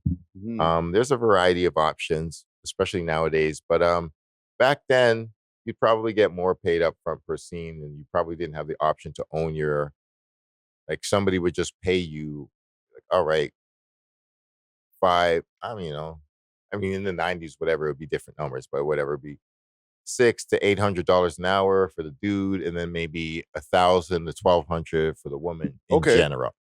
Woman usually gets like a couple hundred more, usually. Yeah, and for how many hours of work? It depends. Some people might have a 3-hour shoot. Some productions might have a 9-10 day hour shoot, and it might go for 3 days. But it's rare to go very long. But you see some shits that are high production value, like that might take a week or two, whatever. Yeah. Like in the top of the industry, like I think one of the highest produced porn movies was something called Pirates. They might know.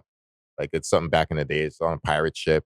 Yeah, whatever. You might whatever. Just various things in porn history. That was just a very high budget movie, and I'm just saying that probably took a week or so to do. Wow. But I've read a little few.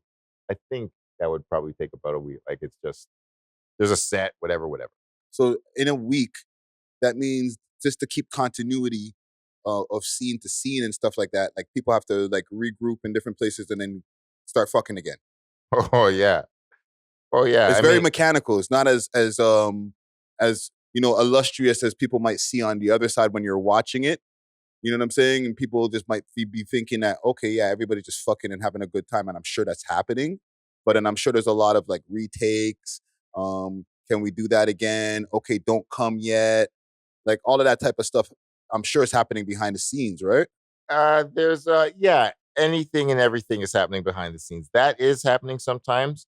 It all depends on the director, depends on the actor, the actresses, depends on the position, the scene. There have been times where some of the porn cliches that people talk about are like, yeah, that's pretty close to real.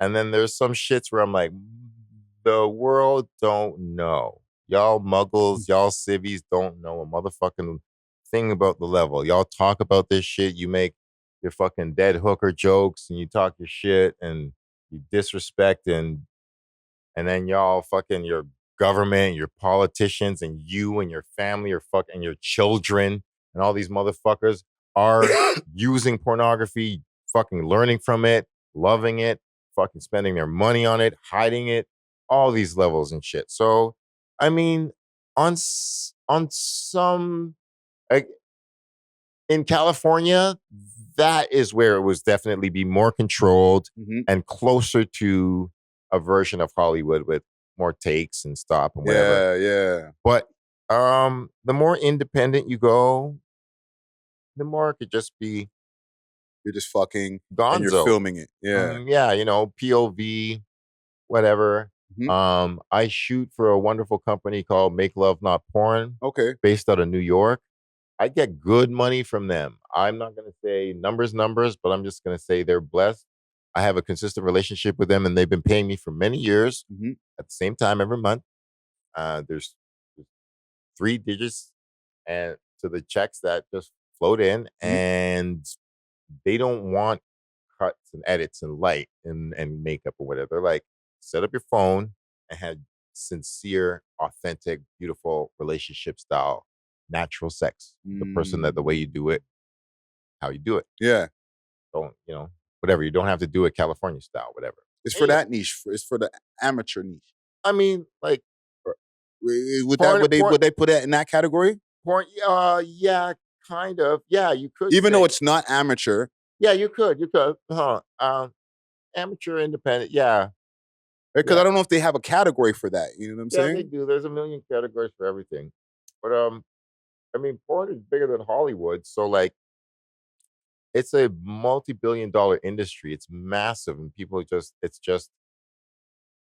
that's what it's the tragedy of the people that get murdered and just discarded and disrespected all the time. The government doesn't want to talk about it or give rights or respect sex workers, and people don't want to publicly discuss how much billions, millions of dollars of daily connections and use of porn. The fact that the internet is basically fucking floating on a fucking flatbed of porn. Yeah. It's like everybody.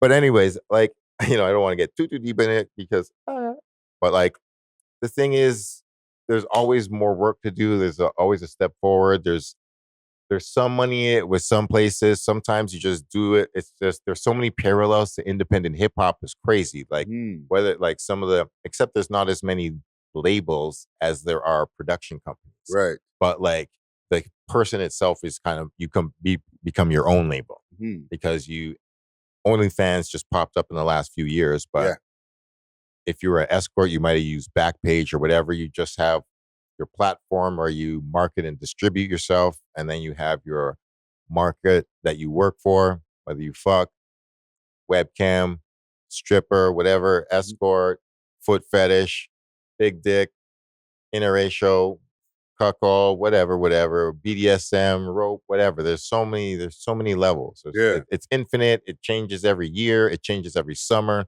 It changes every decade. It's just like there's an infinite. It goes back in fucking centuries. Like this shit is so deep. It's so like sexuality is so deep and it's wonderful. There's never a day where I don't discover a new beautiful person. I'm like, you've never seen all the beautiful girls in the world. Yeah. It's like, that's another benefit to the job. It's impossible. Yeah. And even like you mentioned OnlyFans, how has that affected the sex working scene? Like, there's like positives and negatives to it. Yes, please let me know both. Yeah, there's times where like some of these platforms, well, Tumblr blew up because of the sexuality that was on it. I used to have a mad sexual Tumblr. Tumblr fucking gets real huge. Mad people are using it porn and all this other shit, art and all this other shit. And then Tumblr's like, fuck y'all. No more porn. Whatever. All of us are like, fuck y'all. We're out. Tumblr crumbles. Yeah. Useless. Basically fucking just another fucking piece of shit in the internet graveyard beside MySpace. Nobody uses Tumblr. Nobody uses Tumblr. So we're on OnlyFans, and there was like a moment during the pandemic where OnlyFans was like, we're thinking of stopping using porn. I remember that. And we're like, oh, word? And I think they did it for a little bit, a week or two. And people were like, yo, we are about to fucking bounce. Like, fuck this shit. And then they're like, yo, sorry. And they backpedaled, and they're like, changed our mind. We're actually going to fucking allow porn. So we're like, people are like, all right. So I have my theory about that, but that's a whole other podcast. Exactly. There's like, there's whatever it goes, like whether it's MasterCard or credit card shit, whatever. There's all these other politics in it. Yeah. There's all this next level shit. There's always tied into all this shit. It's never just sex. But so then Fansly pops up where there's always other options, but like OnlyFans, like there's a couple people that use it. I mean, Tyga is apparently, I brought him up because apparently he's doing all right on it. I haven't seen it, but like. Lil Pump also is supposed to be like going crazy on there, smashing like 4 chicks at a time. Okay. Doing wild shit. You know what I'm saying? Also Safari. Yeah, Safari word. Right? Yeah, Safari word. Yeah. No. Oh, man. It's a thing. Like it's become something that's more popular, more accessible, easy for people to join the community and start getting their content off. Yeah, definitely. I get some money from there. It's cool. Yeah, Malcolm Lovejoy, type it up. OnlyFans. But it's a job though. It really is. Like you're a drop. The internet, somebody, it's like that's an infinitely expanding ocean, and everybody every day is trying to fucking raise a light or throw a fucking pebble in it to try to make a ripple that fucking gets a reaction. Like, does anybody hear or see or acknowledge what the fuck I'm creating, doing, showing, screaming, saying? So it's like OnlyFans is an option, but like you can't. People just make that joke. Oh man, if I lose my job, I'll just start doing sex work. They're like, yeah, motherfucker, you try that shit. It's not as easy as you. It sounds. Oh it my god, yeah. You just think that you can just walk on some corner and wear some fucking skimpy outfit, and somebody will drive up and pay you to fuck. And oh my god, you have no idea, like whatever preconceived silly notions you have about how easy you think sex work is, or porn, or stripping, or any of these things. You fucking better pray you don't have to find out the hard way. Because this shit is real. It's fucking deep. It's psychological. It's fucking spiritual, physical, mental, political, and then it's sexual. Yeah, sexual is like one of the last parts, I guess.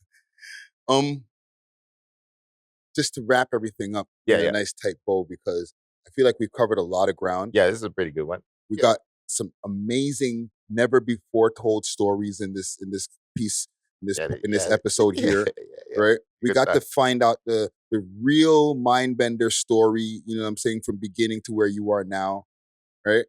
What do you have in your sights for the future? The best MindBender shit ever. It's great. Shout out to Type A Records. I'm doing a song. There's a song coming out in a couple weeks with Collision and Hyperbole. Okay. Called Run That. Got a nice Ghostface sample up in there. Nice. And Collision produced it. Tough Dumpling. Oh my god, Tough Dumpling banger. It's gonna be great.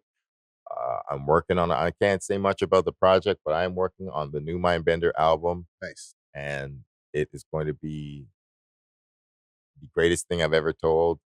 All my stories, pictures. We have a book planned. We have a documentary that is already done. A documentary. This is what I can say because this part is done. It's sitting on my counter. The documentary made in 2014. This is when I can start pulling out this stuff. Yes. before we end this, please, because you have a plethora of things on the table here. Holy! Yo, when's the last time you seen that? Yo, I'm gonna make sure to do a zoom in on that right there. That's okay. That's the Connect Volume 5. No, Volume 4. The Ghetto News, right? Yeah. This is me on King Street. No, Dufferin Street, right in front of the Welcome to Parkdale sign. Yes. Yo, and in the inside of the crib, that's inside of my apartment, inside of where I used to live in Parkdale. That picture on the wall is of my fallen homie, R.I.P. to Juice, Sean Juice James. And that picture wasn't even actually on the wall. Wow. We put that in there with Photoshop. Wow. Dred, I got you. Thank you. Friday, a.k.a. Ricky Dred. We go so far back. And the CD itself had artwork on it. That's real artwork of my real 2 phones.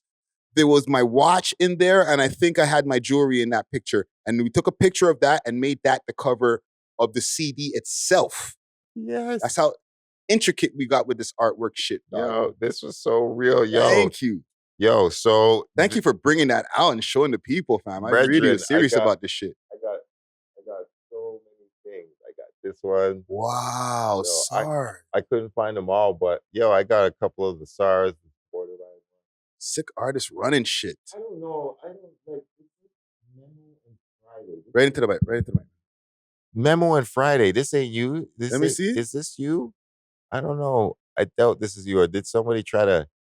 I don't know, fam. I've done a lot of features, so it could have been a feature. Because this is ICM Records and it's linked out of Montreal. So I thought you might have been connected to this. It could be, but I don't know, fam. I might have been a feature that I forgot about. No disrespect if it is to whoever the people are. I just saying, like, I got so much. I got a JD Era thing. Wow, salute to JD Era. Yo, shout out to JD Era. I just thought because of the. Yo, shout out to Marvel. I just seen Marvel not too long ago too. Salute to him. Yo, man, just because shout out to Rich Kid, I found a Rich Kid beats from the Ridgeway days. Wow, one of his original beat CDs, eh? Yo, man, I got so much love and respect. I got just infinite for Rich Kid, and there's more to come. But I got a King Rain CD. Shout out to King Rain. That's R.I.P. King Rain. Love to King Rain forever. But we was talking about Manifesto magazine? Yeah, this one with Rich Kid and Socrates on it. I didn't even realize that they had a magazine. Yeah, man. When we did Black Thought, J Electronica. Oh my God. That's when they had the office over there by Dufferin. Yeah. The J Electronica concert at. Wow. Oh, dude. Were you at the J Electronica concert? I was not. I wasn't even on to him at that point. I got onto him late. That's one of the worst moments in Canadian hip hop history, man. Why? I've had better moments with J Electronica since, and just like I said, you know, you don't agree with everything that your rap heroes do, but this was J Electronica's worst moment, second worst moment. I've seen some weird things, but I've seen wonderful things. Mm-hmm. We've rocked together. It's been great. I loved him, and he's made some wonderful music. But he was wrong when he did this. This Manifesto show. We're at Dundas Square. Sunday night, 8 p.m. Young and Dundas. Family event. Public. Out in Toronto's biggest mall. Like, J Electronica. Pretty sure he was opening for Black Thought. Mm-hmm. Black Thought again. Yeah. This guy keeps on coming back to your history, bro. Black Thought. Love you and hate you. Just joking. No, your heroes, you know, you never agree with everything they do, but whatever. It's still nice to meet them. So, okay. It's too late. Anyways, the J Electronica, man. In between J Electronica, this was maybe his second show here, not his first. J Electronica at the very beginning, just like Nas maybe or whatever, had a reputation for being nervous. And I seen J Electronica, he usually would have a cup of vodka, I'd seen him often. And I always noticed he'd have a cup, and it seemed like it was like straight vodka or at least like a mixed drink. And I always had a drink. I'd noticed in the first couple of shows he did. Mm-hmm. And I think he'd even discussed this at some point for sure. I'm like, I'm not making up shit. Like there's interviews where he's talked about it, motherfucker. I ain't none of this is a lie. I ain't lying about shit. Yeah. My real life. So in between beats, like between songs, Electronica hasn't perfected his show yet. It's just like kind of just record. Obviously, there's no album out. This is like mad long ago, 2010. So, and he still hasn't performed that fucking album, which I have a ticket for, but he ain't come yet. That's another part. So between the beats, Electronica starts talking to the crowd, dog. And I swear on my life, Electronica says these words. I don't know if it's captured, but there's a few people who are sad about this and have been scarred in their hearts and souls by the words of Electronica when he was like, "Hey yo, this is another reason why I got into sex work. Funny to fucking connect it all together for real." Mm-hmm. Electronica says to the crowd, "Hey yo, which girls out there like being choked?" Oh shit. "Hey yo, we got any girls out there who like getting choked while they're getting fucked?" Swear on my life, there's no beat playing. Wow. Electronica is standing on the stage at Dundas Square. Eaton Center backdrop. Loud microphone. The verbals are bouncing off the Eaton Center because there's no beat and it's just his a cappella voice. I'm standing there, I'm hearing, just the whole crowd is just getting hey, yo. I'm just looking out. There's like mothers and kids and just fam. It's Sunday evening. It's Sunday evening. It's not Sunday night. It's not Saturday night. It's not Friday night. We're not inside anywhere. We're not in the Phoenix. We're not in Sound Academy. We're not in System Soundbar. Tourists walking by. There's just random people walking up Yonge Street. Yeah. The sun is coming down. I'm like, I'm like, hip hop is, maybe they were right. It's dying. It wasn't dead, but it's dying. You're like, one of those moments you're like, hip hop is so bad for the children, for real. Like, oh my God. I'm like, it was about 3 to 4 minutes. You're just like, it's just scraping people's skin. Yo, who's into choking? Yo, who's into that dirt, rough stuff? And his girl repeats it multiple times.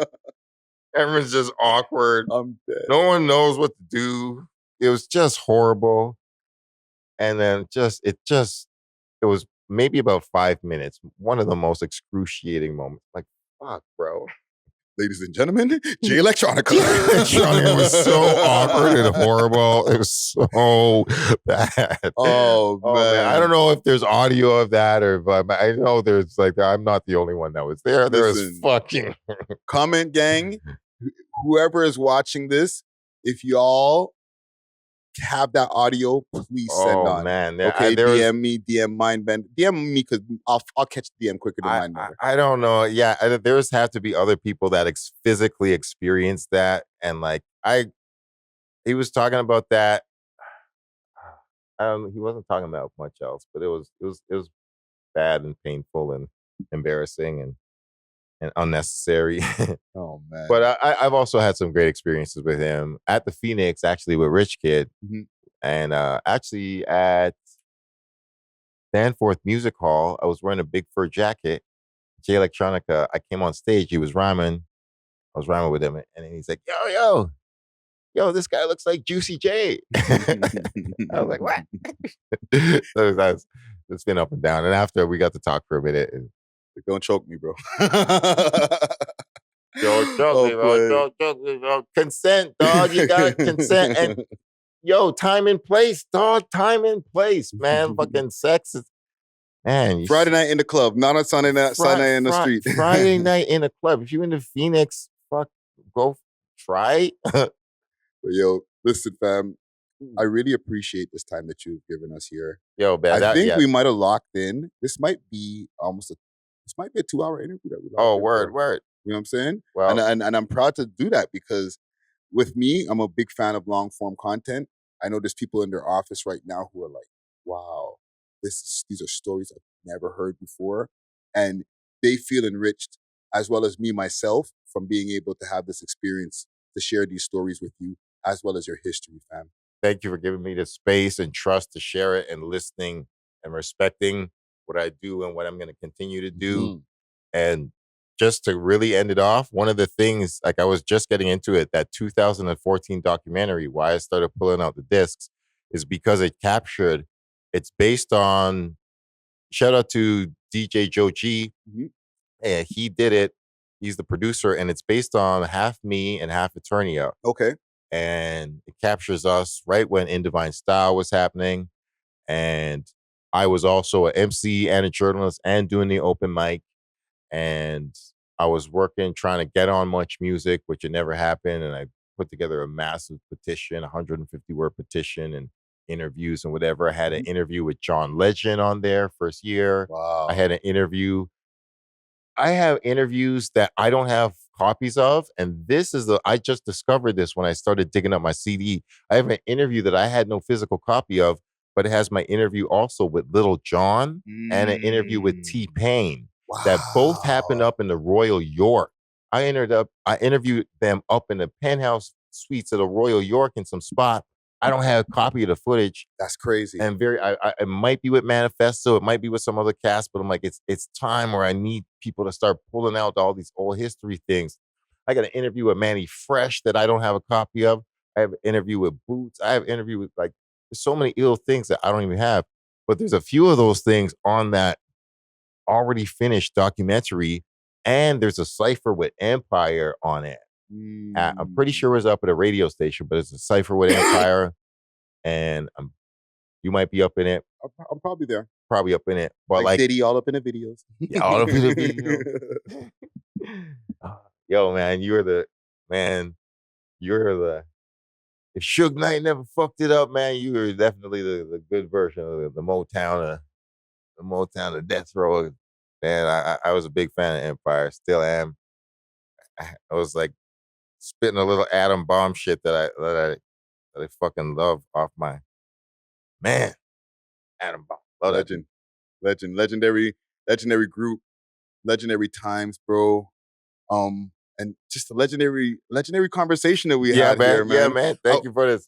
Give the people your social medias, like the ones that you want people to get you at, because usually people will be like, catch me on Instagram, but I know you're heavy on Twitter and stuff like that. So yeah, holler at the people, let them know where to find you. So Malcolm Lovejoy on Twitter.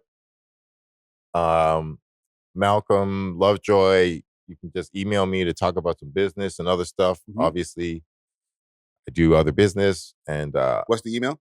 MalcolmLovejoy@gmail.com. Okay. Hit me up there. And I do have MindBender Loves You on Instagram. That's where Champagne Poppy hit me up. So I do keep it. I ain't dumb. Yeah, well, shit. Listen, hit him up on Instagram at MindBender Loves You. But if Champagne Poppy got a call like a few times, then don't be trying to rush to you. Yeah, for real. I mean, don't rush to Instagram. Try to get it at the other places that you're most often on, basically. Yeah, for real. I mean, MindBender Loves You also. MindBender Supreme at Gmail if you want to do some MindBender stuff too. And I'm still doing music.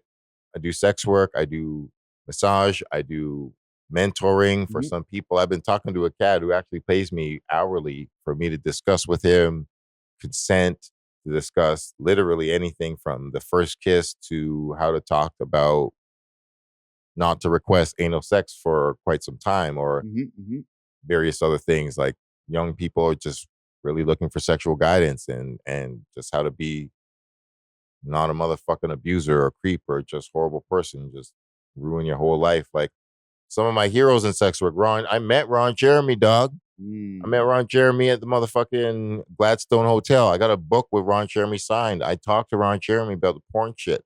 That guy was my hero at one point in time. Before he fucked it all up and went too far and started grabbing tits that you didn't even have consent for. It's like, dog, you don't have to do that. You started fingering fuck people. thousands of women for money, bro. Like, dog, you have people lining up to do like all that shit. You don't have to go the extra mile just because you're abusing power. Like that's sick and whatever. And now you're in jail. Yeah. Like that doesn't have to be the fate of anybody. Like you just gotta ask for consent. You gotta know your boundaries. You gotta be a respectful human being. And like that's one of my other things. On some levels, I was like, yeah, this MindBender thing didn't work out.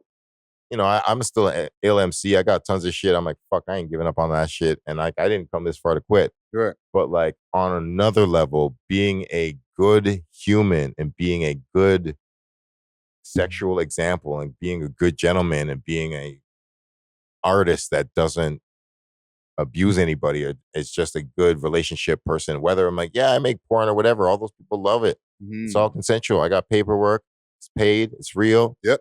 Nobody got hurt. I got 2 awards. I'm an award-winning porn star, motherfucker. Nice. Like, yo, nice. I by the Canadian industry, like I've been awarded. So this shit is not a joke. It's not a game. Like it's a business. And like I need people to show up and be real about it instead of thinking it's a joke or a dream if you actually want it to be. Yeah. Even though I still have fun, which is why the half of the other name is Lovejoy from Reverend Lovejoy from The Simpsons.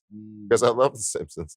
So it's like the first half is Malcolm X and the half is The Simpsons because it's like, yo, you got to have fun with sex. Yeah. Like, it's not.